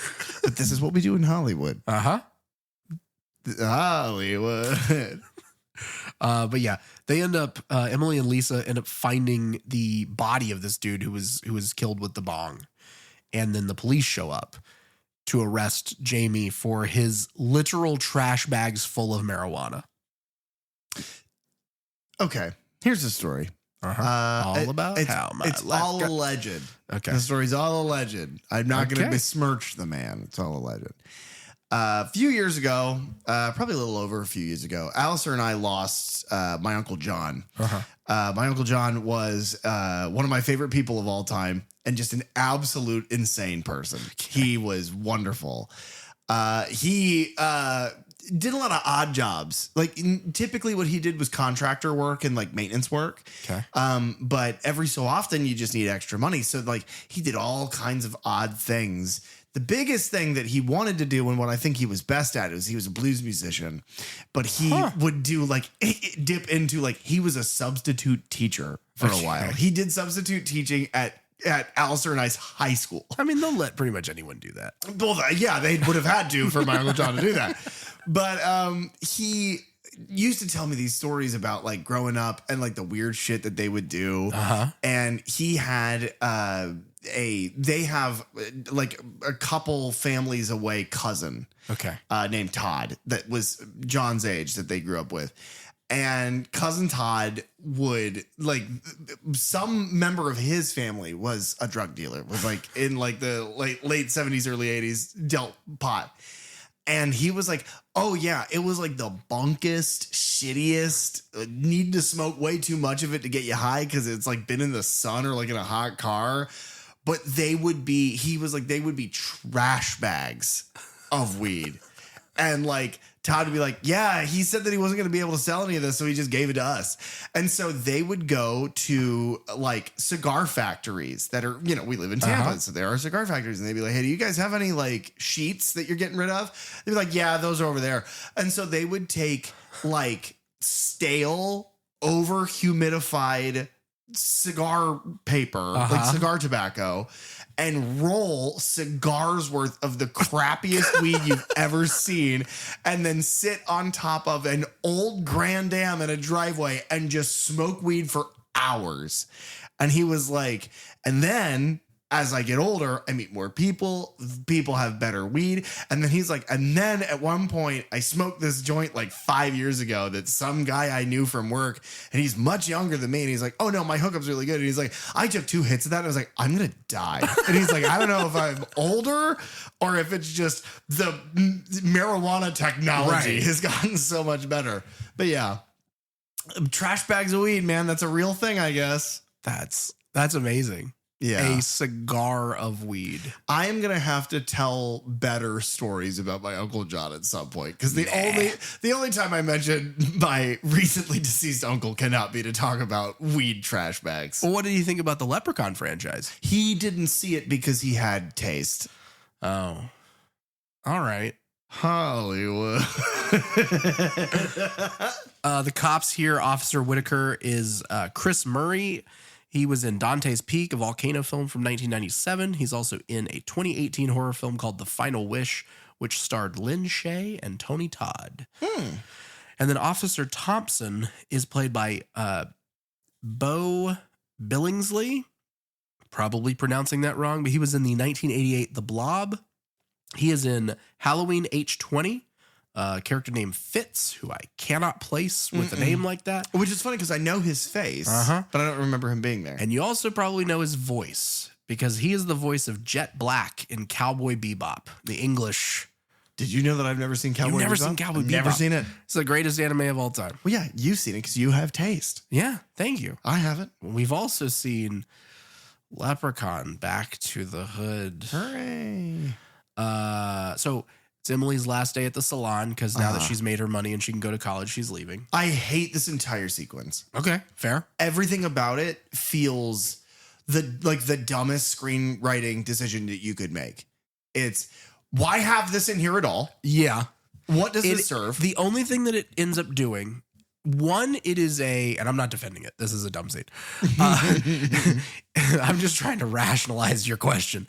It is the one moment in this that I think they're trying to do the comedy of the last couple Leprechauns because he does the whole massage thing on this woman. Maybe. And then 2, it is our first meeting of our protagonist, Emily, and the Leprechaun. Like one of our main characters. Sure. And we've missed a couple things that aren't really important, but because you mentioned comedy, I think the funniest thing that they try to do in the movie is right before he kills this guy with a bong, he's gotten right afterwards, he's gotten very high, and it's like a bunch of physical gags. Like he gets hit with a fridge door, and it's very strange. Yeah. But you get to this one, and it's like I don't understand why. Other than to make Emily more of a character, but it doesn't. Yeah, it's like, because none of it lasts long enough to do anything. well, because she tells this very heavyset woman that she works for, who's like, yeah, my friend's back there. You got to go rub her down, which first of all, weird phrasing. But second of all, she's like, well, no, this is my last day. I'm not going to do that. Do you have any idea how long it's going to take? And then this woman, for no fucking reason, is like, you used to be different. You used to be someone I could trust. Now I don't even know you. I was there for you at your lowest. And it's like, we don't need to know any of this. This doesn't affect the story at all. No. Not only does it not, but you knowing her, you having seen her be a different person, we don't know who you are. Yeah. I don't even think that's what this woman's name is spoken. It's like, and if it is in the most passing way. It's passing in the way that Rory passes you and he hits you with a bat. Yeah. I have the woman who's getting the massage's name is Doris. I wrote that down. Okay. And in the earlier scene, Doris yells whatever this character's name is, and I couldn't tell you what it is. Yeah. Don't know. It is bizarre. I don't understand. And then, I mean, obviously, yes, you have the bit where Doris, this other very heavyset woman, Emily is massaging her at first, and then she's like, I gotta be right back. She leaves. Then the leprechaun opens the door and he walks into it. I don't know why we fixated on this. Because he does it a lot. Well, I know, but it's because in the beginning, it's like, yeah, he would just appear. And it was like a scary, like, it adds to the horror elements of something that doesn't have a lot of horror. He is a fantasy being. Right. And then, yeah, in the last two movies, because you mentioned it all last week, and watching this one, it's like, oh my God, he's doing it again. He's just opening the door. Like he has a skeleton key. And it's and it's always kind of the quizzical look as he like peeks in. Yeah. Of like, oh, what am I going to find in here? Well, and I guarantee you we're not going to really spend a lot of time talking about this scene, but when he kills Rory's like girlfriend who steals gold from him. A whole 2-minute scene. Yeah. He opens the door and she turns around. He's like a foot into the door. And she turns around and out loud, she goes, how did you get in here? And it's like, the motherfucking door. That's how he gets into everywhere. It's like, I like to think that the leprechaun, even if he's going into like a Target, which has those automatic sliding doors, he pushes them open. Oh, yeah. Yeah, he's got to. Yeah. It's like that, when people are like, oh, man, my son, he got into DeVry. You're like, well, how? Did he open the door?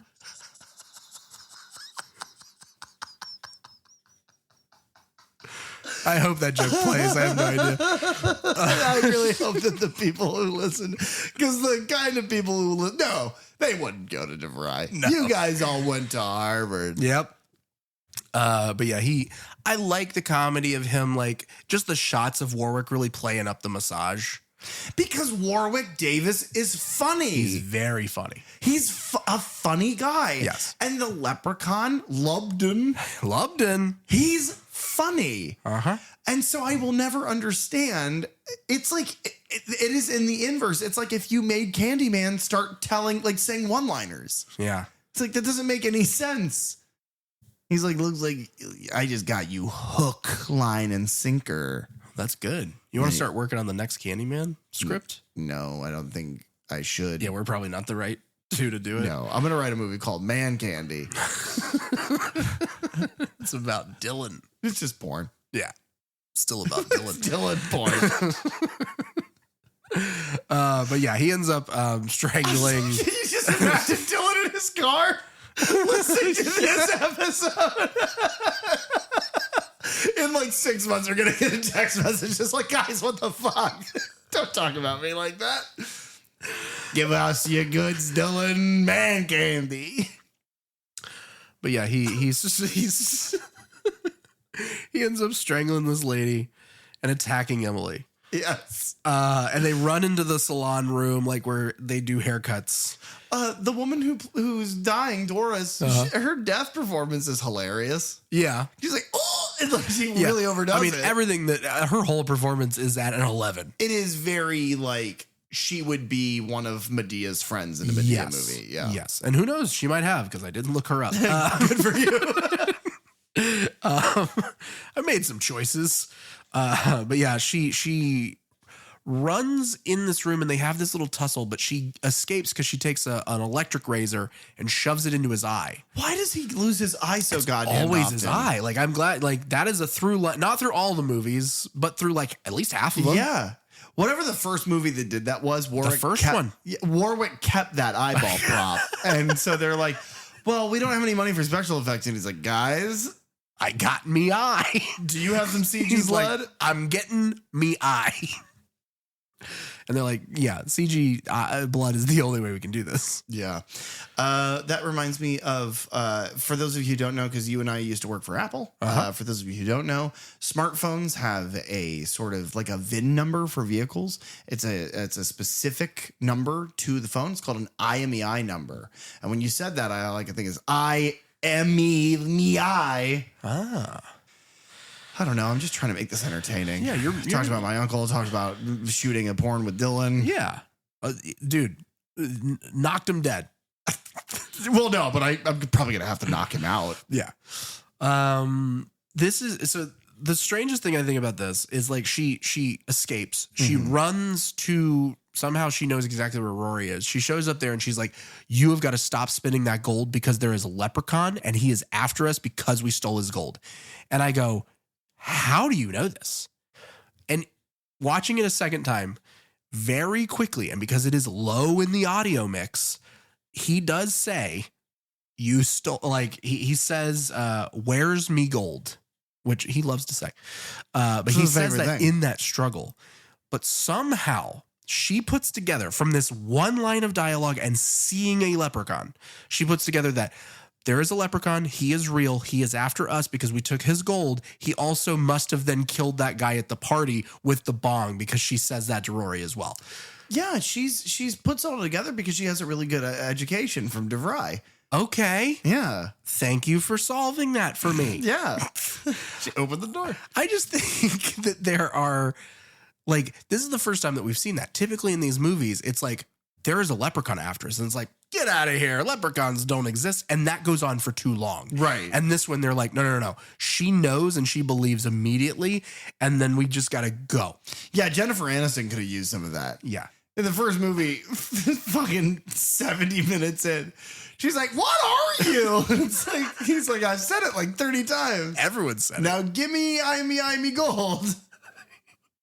Oh, me noi. I will make that joke work, dude. Okay, we're doing it. Jamie shows up. I guess he has already been released from wherever he was being held from being arrested. Yeah. And then they rush to find Lisa. Why would they let him out?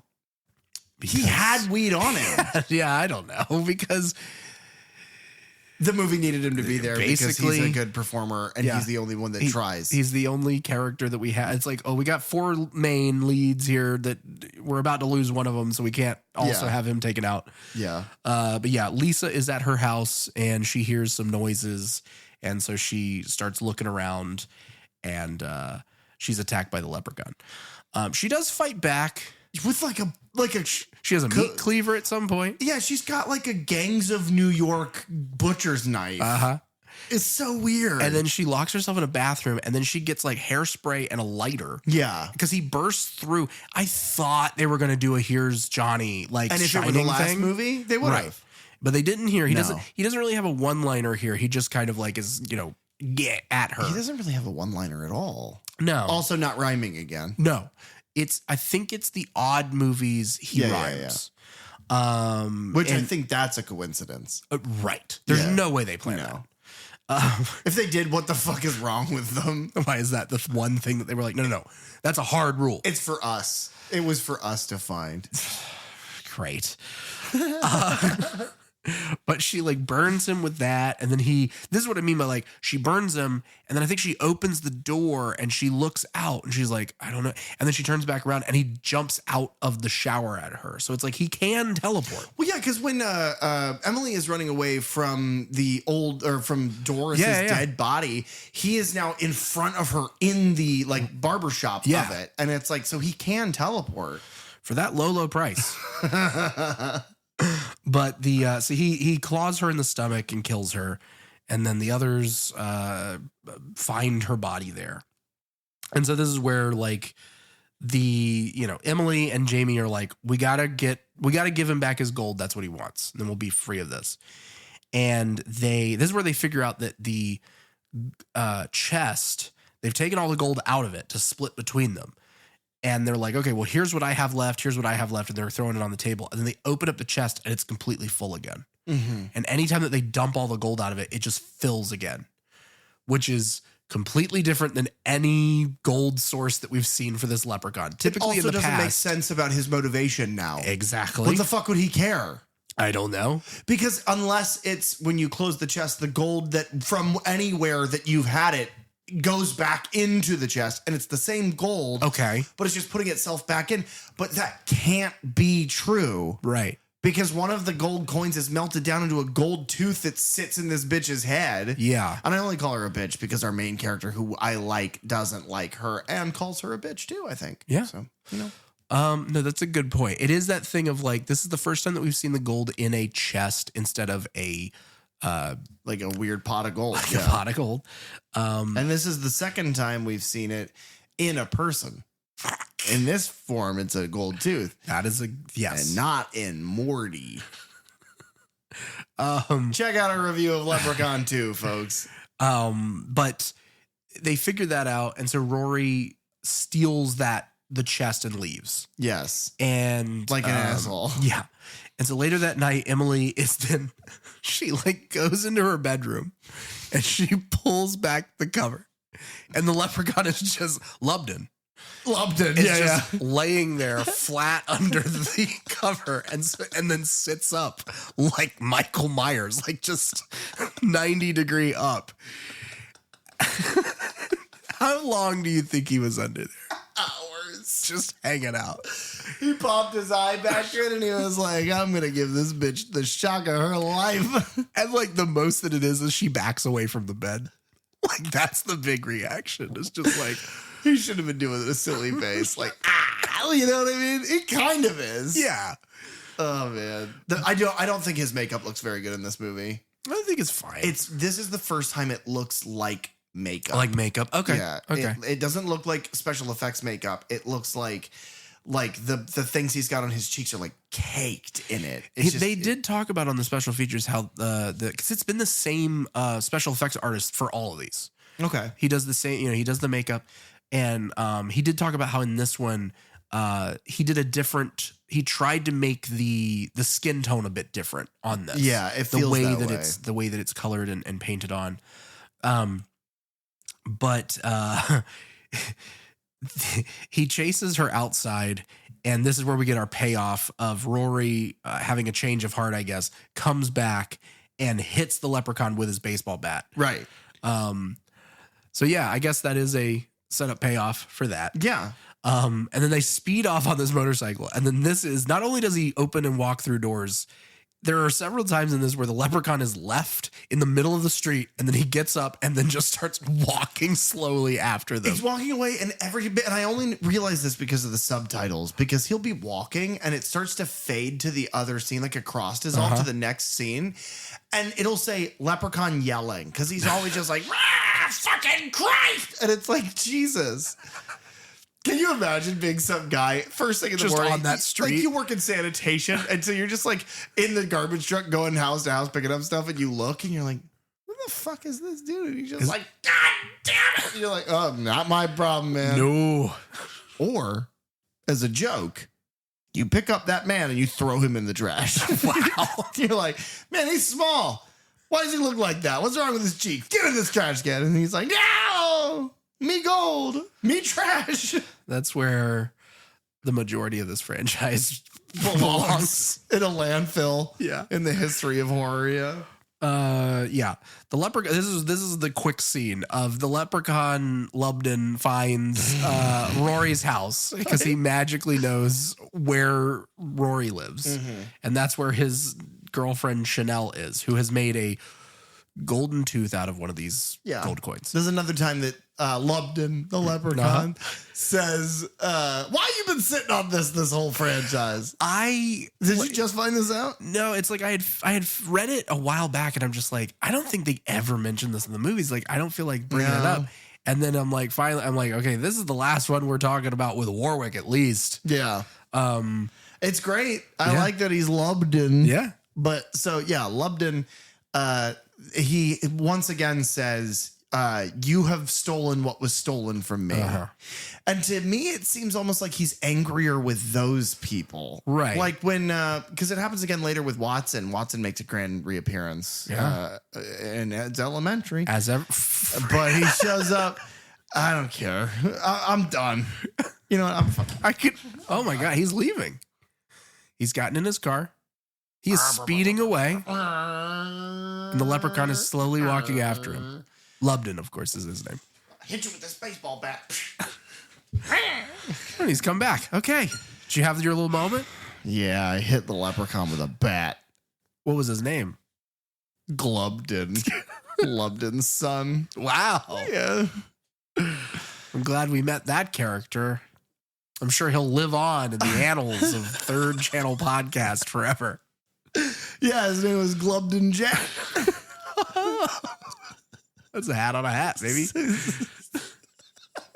I don't think we can do this show anymore. It's like, yeah. But yeah, he shows up and she's like, how'd you get in here? And then she starts blasting. Yeah, she shoots him with a sawed-off shotgun, which is illegal as hell.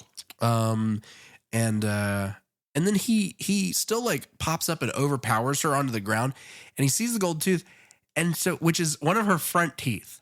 Her like on the top. Yes. Right. And then he, off camera, rips that out of her head because we see him put it on his tooth, but then he drops her entire bottom jaw. Yeah. On the ground. His hands are so big and his fingernails are now so long that he was trying to pull it out and he's like, oh, there's not enough room for my fucking hand. Oh. So he ripped her bottom jaw off and she was like, what? But she couldn't go because no, you don't need your bottom jaw to do that.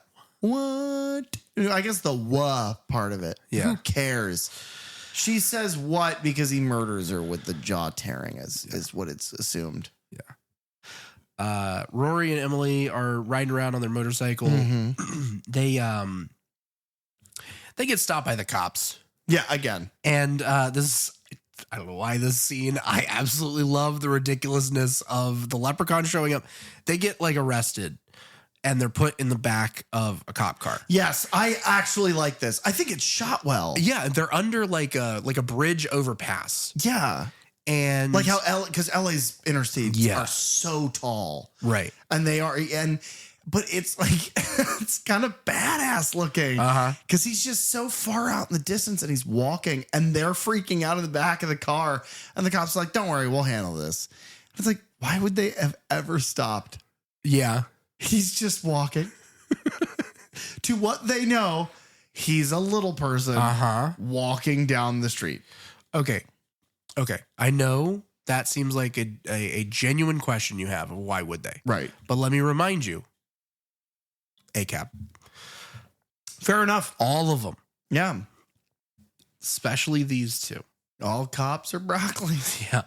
But so cops. Oops, I fucked that up too. Oh God. But they they try to they give him a hard time. Yeah. They eventually try to arrest him. He fights back, kills one of them outright. Like he stabs him, I think, with his nightstick. Because I think the first cop, Thompson, is like he's swinging at him with the nightstick. And then he takes it from him and just like stabs it through his chest. Now, this is really indicative of something that's we've glazed over scenes that have already done this. And it'll happen 2,000 more times. This movie, the director is like, yeah, I want him to be less magical. I want him to be much more of a physical threat. And somehow the wires got crossed. Because it's like, I just want people to watch Warwick Davis get his ass absolutely kicked. Yes. 50,000 times. And then him just punch people. Yeah. It's like Punch Out. It's so strange. Yeah, he probably, the director probably heard our discussion from an earlier episode where we talked about how funny it was for Warwick to fall backwards physically. Yeah. Like whenever he's shot, in like the first or second movie. And because he is an amazing physical performer. And so, whenever they then, after hearing us talk about that, he made this movie and was like, let's do that a whole lot. it's like a 30-year discrepancy with what you're saying. But sure. Yeah. We don't know. He could. Guys, how old was this episode when they shot Leprechaun? Charlie, let us know. But the funniest bit here is that the other officer, right, Whitaker, approaches to avenge his fallen comrade, and the Leprechaun rips his leg off. It's the way it's all handled too, because he Warwick moves at him, and then you hear like a squelchy noise, and the cop kind of leans against his car for a second. He's like, "What the hell?" And he goes to take a step, and then kind of falters, and he's like, "What the hell?" And he looks the camera down, pulls out, and it's like nowhere near enough blood. No, but there's a trickle of blood on the ground. Yeah, like, what the hell? And then the camera pans out, and he is missing his entire leg. It's like he tore it off at the hip. Yes. And then he immediately, it's Looney Tunes. Oh yeah. Once he realizes it's missing, he dies. Yeah. He stumbles forward. He hops forward, demanding his leg back. Right. And dies. Yeah. And yeah, it is the slow realization that he has of I'm missing an entire leg. And that all works for me. That's all good, but it is immediately overshadowed and cheapened by then Warwick Lubdan walks forward, opens the cop car where the two of them, Emily and Rory, are in the back, and then just tries to kill them, and they beat the shit out of him. Yeah. Emily grabs the shotgun from the front of the cop car and unloads it into Lubdan. And then they speed away on the motorcycle. And then we get another little bit of him trying to follow them in the cop car, but his feet won't reach the pedals. Right. And we, like you said before, the gangbangers, Watson shows back up because Emily and Rory, they regroup with Jamie and then are immediately confronted by this gang. Yeah. It's when it at least it's not raining. It's at least we're not being assaulted by neighborhood drug dealers. Yeah. The leader of which used to work with Sherlock Holmes to solve mysteries. That is the saying. Yeah. But yeah, the guys, Watson and them find this pot of gold, or the chest of gold, I should say. Chesticles. Yes. Yeah. And they take it, and then a cop car pulls up, and so they're because he's about to kill Rory. And the cop car pulls up and Cedric's cops. Right. So they stop and they turn. And then the door opens, a leg steps out and then falls to the ground. And then Lubdan Which is gets funny. Out. Yeah. And then the rest of that's the thing. That's the pattern, because then the rest of the scene is really fucking stupid. Yeah. Because he walks up, Watson takes a call and interrupts Lubdan, who gets real mad. Which is rude. Yeah. Oh yeah, big time. And the phone call is hey, baby, no, I promise there's no one else but you. I'm not out with anybody. Okay, I love you, boo. Mwah. And then he turns back. And he puts the tough guy on again. But which is fine. Yeah. For a different movie. Right. But you didn't want to do that in this movie, so you can't just do it randomly. Yeah. And then, God, it's so cringy too, because it's okay, sorry, what were you saying? And then Warwick repeats himself. Yeah. And it's well, no, just don't do that. But this is, again, you've stolen what was stolen from me. Give it back.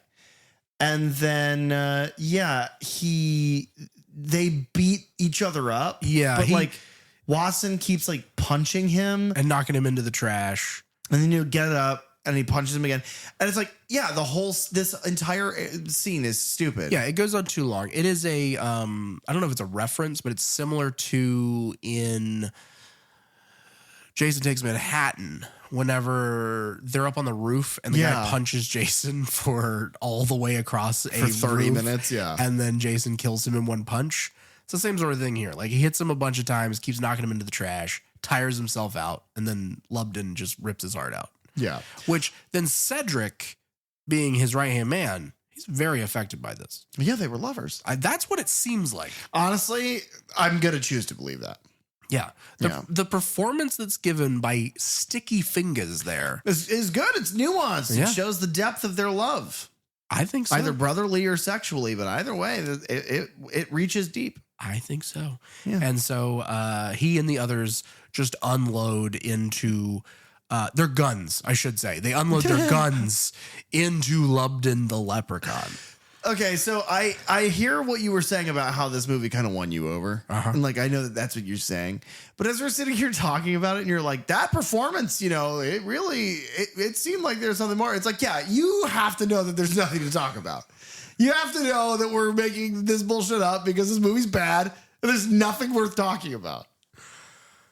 Well, what about Lubdan? Yeah, what about when he kills all of the gangsters? Yeah, bad, stupid and bad. What about when he's going to get Rory and then Emily and Jamie run him over with Watson's car that we see earlier, and it has hydraulics? Yes, it does. Now, that's a surprising payoff because then the leprechaun, they're driving away, and he has gripped the bottom undercarriage of the car to travel with them. And then he punches through the floorboard of the car. Mother's Milk goes to shoot him. But then does he reach through and pull the accelerate, like the pedal, so that they can't stop? Yes. They keep speeding? Yes. Okay. It's dark. It's hard to tell what's going on. But they use the hydraulics in the car to slam him against the ground, and he flies out of the undercarriage of the car. And then you have the single funniest Warwick Davis thing I may have ever seen in my entire life that is completely out of place. And if it were anything else, I would have loved it. But I just kind of liked it in this. Okay. And it's Warwick, the cell phone that Watson had, Lubdan, holding that cell phone. It begins to ring. And he answers it and he's like, Watson? No, it's not Watson. And then it's that woman again. And she's like, oh, you sound sexy. Who's this? And he's like, oh, well, I sound sexy. And they have like this flirty back and forth. And she's like, how tall are you? And he's like, how tall am I? 3'6". And she's 3'6". And he's like, but I make up for it in other places. And then she hangs up and he's like, ugh. And then he turns around and starts walking down the street again. Yes. So at least in the first movie, he had silly vehicle things like roller skates. That's true. That's the thing that we're really missing in this one. I will also say is, brother, how fucking awesome would it have been if Lubdan had Heelys? Oh yeah, that'd be awesome. Fucking rad. I will also say this is another shot that it starts in focus and then it loses focus by the time the end of the phone call happens. And I don't exactly know how that happened, because the way that focus works is once he has like hit his mark and doesn't move forward anymore, it's in focus. So that would mean that they would have to physically be turning the focus for no reason. It's artistic. Oh, it's something. That moves us to our finale. Yes. Because they end up, they being Emily and Rory and Jamie, end up back at Esmeralda's seeking help. Esmeralda is the fortune teller. Yeah. And she basically has, I guess, that ancient book to explain leprechauns. And she gives some more lore dump here. But she's like, yeah, the only thing you can really do is use a 4-leaf clover. And so, thankfully, Jamie has some from his weed that he bought from Rory. But Rory swears that his weed does not have clovers in it. And then Rory takes said clovers. Is that a problem with drug dealers? I don't know. So weird. Yeah. But he cuts up the clovers and he, because like Rory or Jamie at this point is like rattling off things of just like, what about a crucifix? What about garlic? What about, and then, and they're trying to figure it out. Which is not funny. No, it doesn't play. Annoying. No, it doesn't play at all.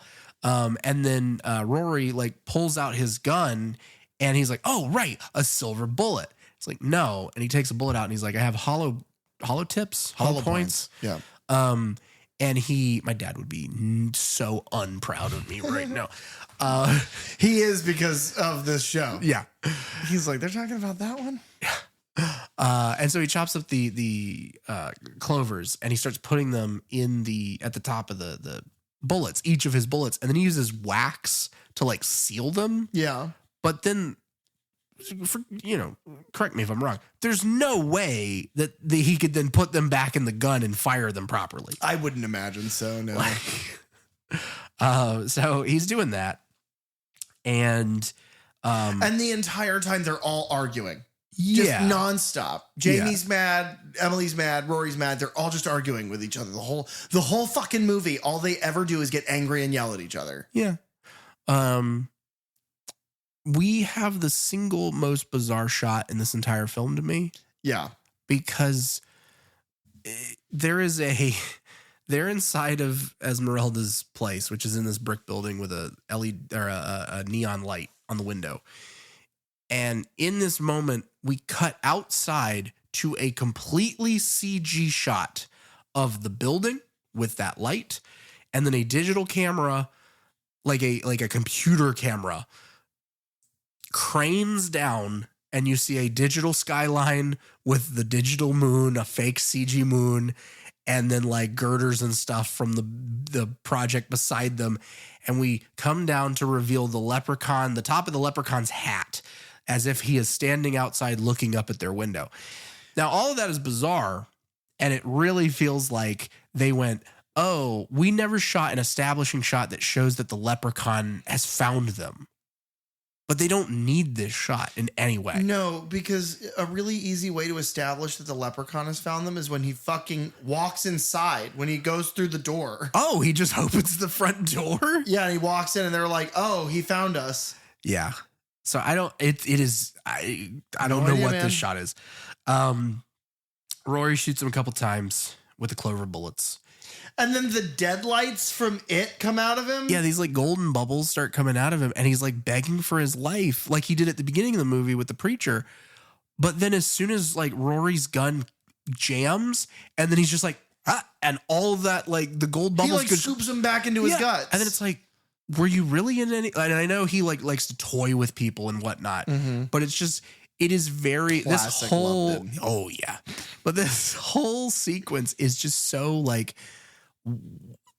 are we supposed, I don't know what the stakes are, because he doesn't seem to be affected by anything except for these clover bullets now that we've been told. But then it's like, then it becomes an unreliable narrator, because it's like, well, how affected is he? How many bullets does it take? Right. Does it matter? How many hit points does he Yes. have? Yeah. Right. We What's can't his armor see, class? we can't see his health bar, so we have no idea. Right. And then he uses a potion. He heals himself for 20 pp or whatever. And Dude, you just said PP, and that's crazy. yeah, technically it would be HP. PP would be like, he PowerPoints. Yeah. Like slideshows and PowerPoint. Yeah. Yeah. Anything to just try to milk some comedy from anything about this film at this point. Do you hear those people laughing? No. Because I do not. Yeah, no, definitely not. But yeah, the gun jams, and Jamie, who had been given a bat by Rory, like fights Lubdan off with the baseball bat. But then he grabs it, he snaps it in half, he takes half of it, and he shoves it in Rory's leg, or Jamie's leg. Yeah. But the thing is that when he does that, the bat is much smaller than it would be normally. Yeah. It's like it sticks in the top of his leg, and it's much thinner. It's like broom handle, not baseball bat. You know what I mean? It's weird. They're like, you're not going to see it long enough. He's going to collapse. It's fine. It's fine. Nobody's going to be paying attention to Nobody's this. even going to remember this guy. Nobody's going to be talking about this on a podcast. Because he's not in the very end of the film. No, he is. He shows up. When they ride away? Yeah, he's playing basketball with the kids. Oh, is he? He gets the last line in this movie. Oh, you're right. The last word in this movie is ninja. The last line of the movie is he turns to the camera and goes, Lubdan. It's like, oh shit, they do say it in the movie. This is where Esmeralda and Lubdan have a magic fight. Yeah. And his eyes glow red. Yeah. It's like not, in the cartoon in the beginning. it's not very good. No, it looks terrible. It's not like the fight between Merlin and Mad Madam Mim in The Sword in the Stone. Disney's The Sword in the Stone. Yeah, or like the fight with Elphaba and Madame Morrible. This was going to be a joke, but then I forgot her name, so it doesn't really matter. Doesn't matter. Nothing matters. Anyone can see. Esmeralda's killed I just watched the end of this movie. I couldn't tell you how. But it's also bizarre that she's actually magic. Yeah, but this is like, it is a 2-minute sequence of her shooting some like CG energy balls at him. And like she like lassos him at one point and pulls him across the room. And then his eyes glow red, and then she just dies. And she goes like blind, like her eyes milk over, and then she's just dead. And we cut to the outside of the building, an actual shot of the outside of the building, not a digital one this time. Right. And she screams, and then we don't see her again. But you know what bothers me about that is that fight, the magic fight, the compelling, like, because he's an evil demonic spirit. This could be interesting for a second. That is a minute long. Yeah. But Watson punching him into the trash is 30 minutes long. Yes. That's an exaggeration. But no. But it goes for far too long. It's probably like 5 or 6 minutes versus 35 seconds. Yeah. It's crazy. It is this one little moment of like, oh, this should be a huge realization of like, she actually has magic and maybe could do something about this. And then it's like, oh no, she doesn't actually save them in any way. It buys them a moment for them to run out of the room. Yeah, it is a bizarre thing to not get what the franchise is that is special. Yeah. Is that he's not Michael, he's not any of these, he's not Jason. He is magic. He's a little magic spirit that's evil. And it's like, that is what made all these films interesting up to this point. So for it to be like, oh, he's going to just slit people's throats with his disgusting long fingernails. It's like, we have seen that before. That's Sabretooth. Yeah. From X-Men Origins Wolverine, played by Liev Schreiber. Did you call me Blub? I mean, we have mentioned that movie a couple times. That's probably why it's in my brain. Yeah, probably. But yeah, Rory and Emily, they leave and they climb up onto the roof, but the leprechaun follows them. Lubdan. The Lubdan con. And this is, the sequence goes far too long. He punches him a bunch. He finds a metal pipe. He hits him a whole bunch. Lubdan hits him with the pipe. Yeah. Knocks him out. Yeah. And then bunch of CG blood. Emily steals the chest of the gold, and then she rides a elevator down to the basement of this building, and Lubdan follows her. And then again, we get this odd shot of like, it's a wide shot of this basement, just brick walls, and the only thing in this room is a lit furnace, right, with all of these pipes coming out of the top of it, and it looks in an empty industrial park, by the way. Yeah, like I don't know what this building should be, or what time of year it is, and why they'd be running this furnace in the middle of the night because they're all in t-shirts. Yeah. Well, no, she's in a tank top and he is in a leather jacket. It could be any time. Yeah, it's Lubdan time. It's Lubdan time, baby. But it's they show that, and she walks into the room, and then right at the bottom of the frame for a second, we get this shot of him walking into the room, and it's in slow-mo, but it's done in that slow-mo where they were like, we didn't shoot it for slow-mo. Right. We So just it's real decided stuttery. afterwards that Right. we were because we needed it to buy more, like, Which is disrespectful. You treat Lubdan better. right. You should. Right. He's got a name. People are so over Lubdan Oh, at yeah. this point. Not me though. No, we're Lubdan fanatics. Oh, yeah. Lubdan for life. We've been talking about him for like what, collectively 12 hours at this point. Well, we didn't know that Right. his name was Lubdan. But in your heart. I can feel it. Calling in the air tonight. Oh, Lubdan. But in the bottom of this frame of this wide shot, you see the top of his hat move into frame, and then they cut away, and it's just like, that wasn't enough to establish. Warwick's hat is like the boom mic. Pretty much. Yeah. It is the editing and the framing of these shots is so poor. I'm going to rush through the three things that happened to him really quickly because I have a question for you. Uh-huh. So, in order, he is thrown bodily after a karate fight with Emily, who high kicks him in the face, which she then does in each one of these moments. She kicks him in the face. She's got one move, man. Yeah, but they fight each other. One note, one move. They fight each other. Then she throws his gold into the furnace. Right. And then he is forced into the furnace, and the door is closed. Yes. And you see him melt into a spooky skeleton. Much like the end of New Nightmare. Right. He is burned. She goes and wakes up Rory. Rory's like, where is he? Emily goes, Lubdan's dead. I burned up Lubdan to death. He's like, oh, did you use the gun on Lubdan? She's like, no. So then he shows back up. Yeah. He's alive and well. It's and he's like, oh, reading rainbows. Yeah, and he's into like, the room. oh, the fire felt nice. So then he is shot like 9 times with these hollow points. Yeah. And the little orbs, the little sperms of The gold come deadlights, out of him. yeah. Right. The Pennywise deadlights. The Lubdan wise. the dead Lubdans. They're floating around him.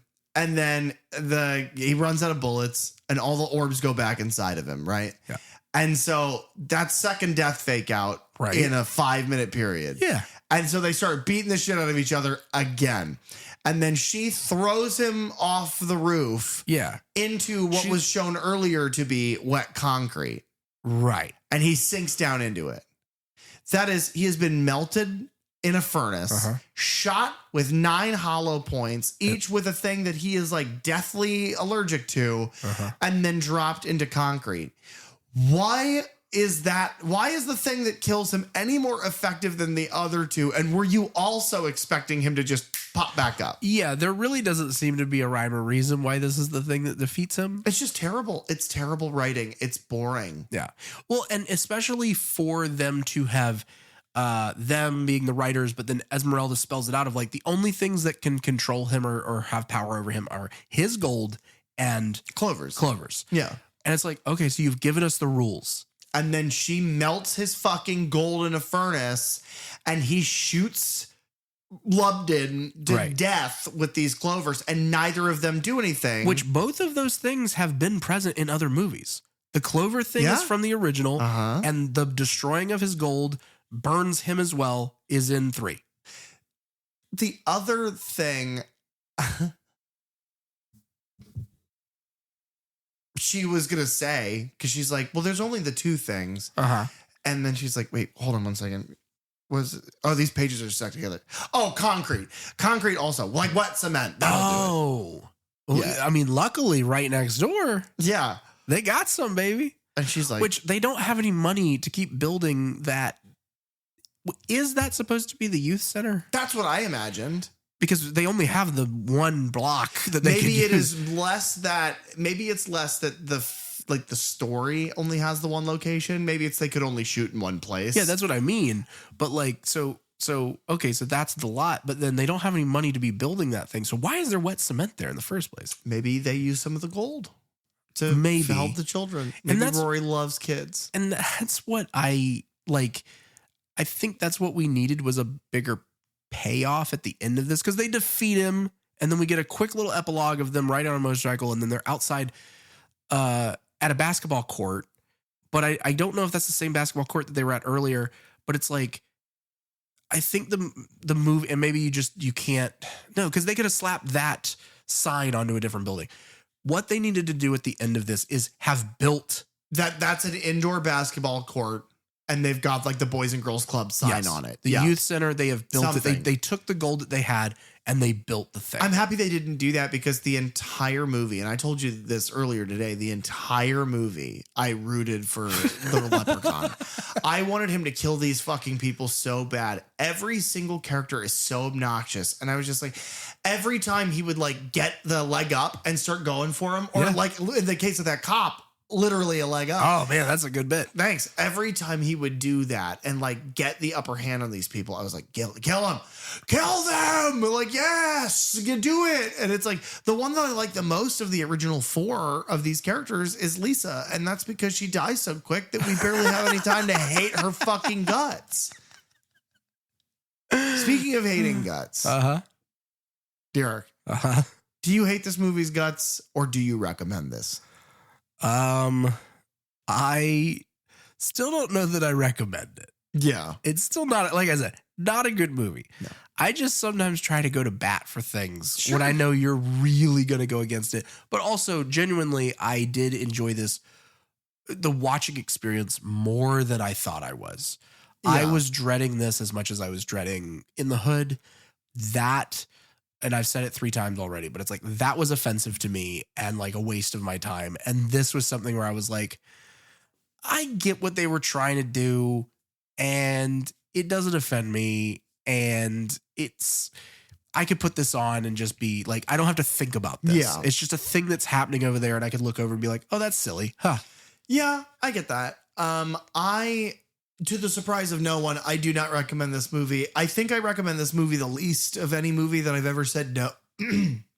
No, I don't recommend to, because, like Leprechaun 4, I didn't recommend. Right. I liked watching Leprechaun 4 because it was ridiculous, but I don't recommend it because I usually don't recommend bad movies. We are at the point now where we've seen so much, but it's like my recommendations are usually from the perspective of a newbie to other newbies. That's fair. Is where I put my mind in. I wouldn't recommend this to anybody. No. It's like, it's not good for any audience. It's not good for the audience that like that last one. It's not good for audiences that like dark, gritty dramas. It's everything that it tries to do, it does horribly. Yeah. It's so slapdashed and cheap, and it feels like a facsimile of everything that it's supposed to be, and like the simulacrum of art, and it just isn't. Now, what I will say is I do recommend saying Lubdan 900 times in one episode. That's what I figured you meant whenever you were like, whenever I was watching this movie earlier, I was rooting for him. I was just sitting there going, Lubdan, Lubdan, Lubdan, Lubdan. Thanks for tuning into the Third Channel podcast. Please, if you have the time, rate, review, and subscribe on Apple Podcasts, Spotify, or any of your favorite podcast apps. You can follow us on social media at Third Channel Podcast, and you can find me online at thatdrosenberg. You can also reach out to us at thirdchannelpodcast@gmail.com, where we check every message we swear. Third Channel is hosted by PJ Minette and Derek Rosenberg. Theme song and audio engineering by Fly Guy Ty. The logo designed by Bell DeVelco. Episode artwork by Nathan Walkington. Keep it tuned right here to the Third Channel for all things horror. And remember, don't touch that dial.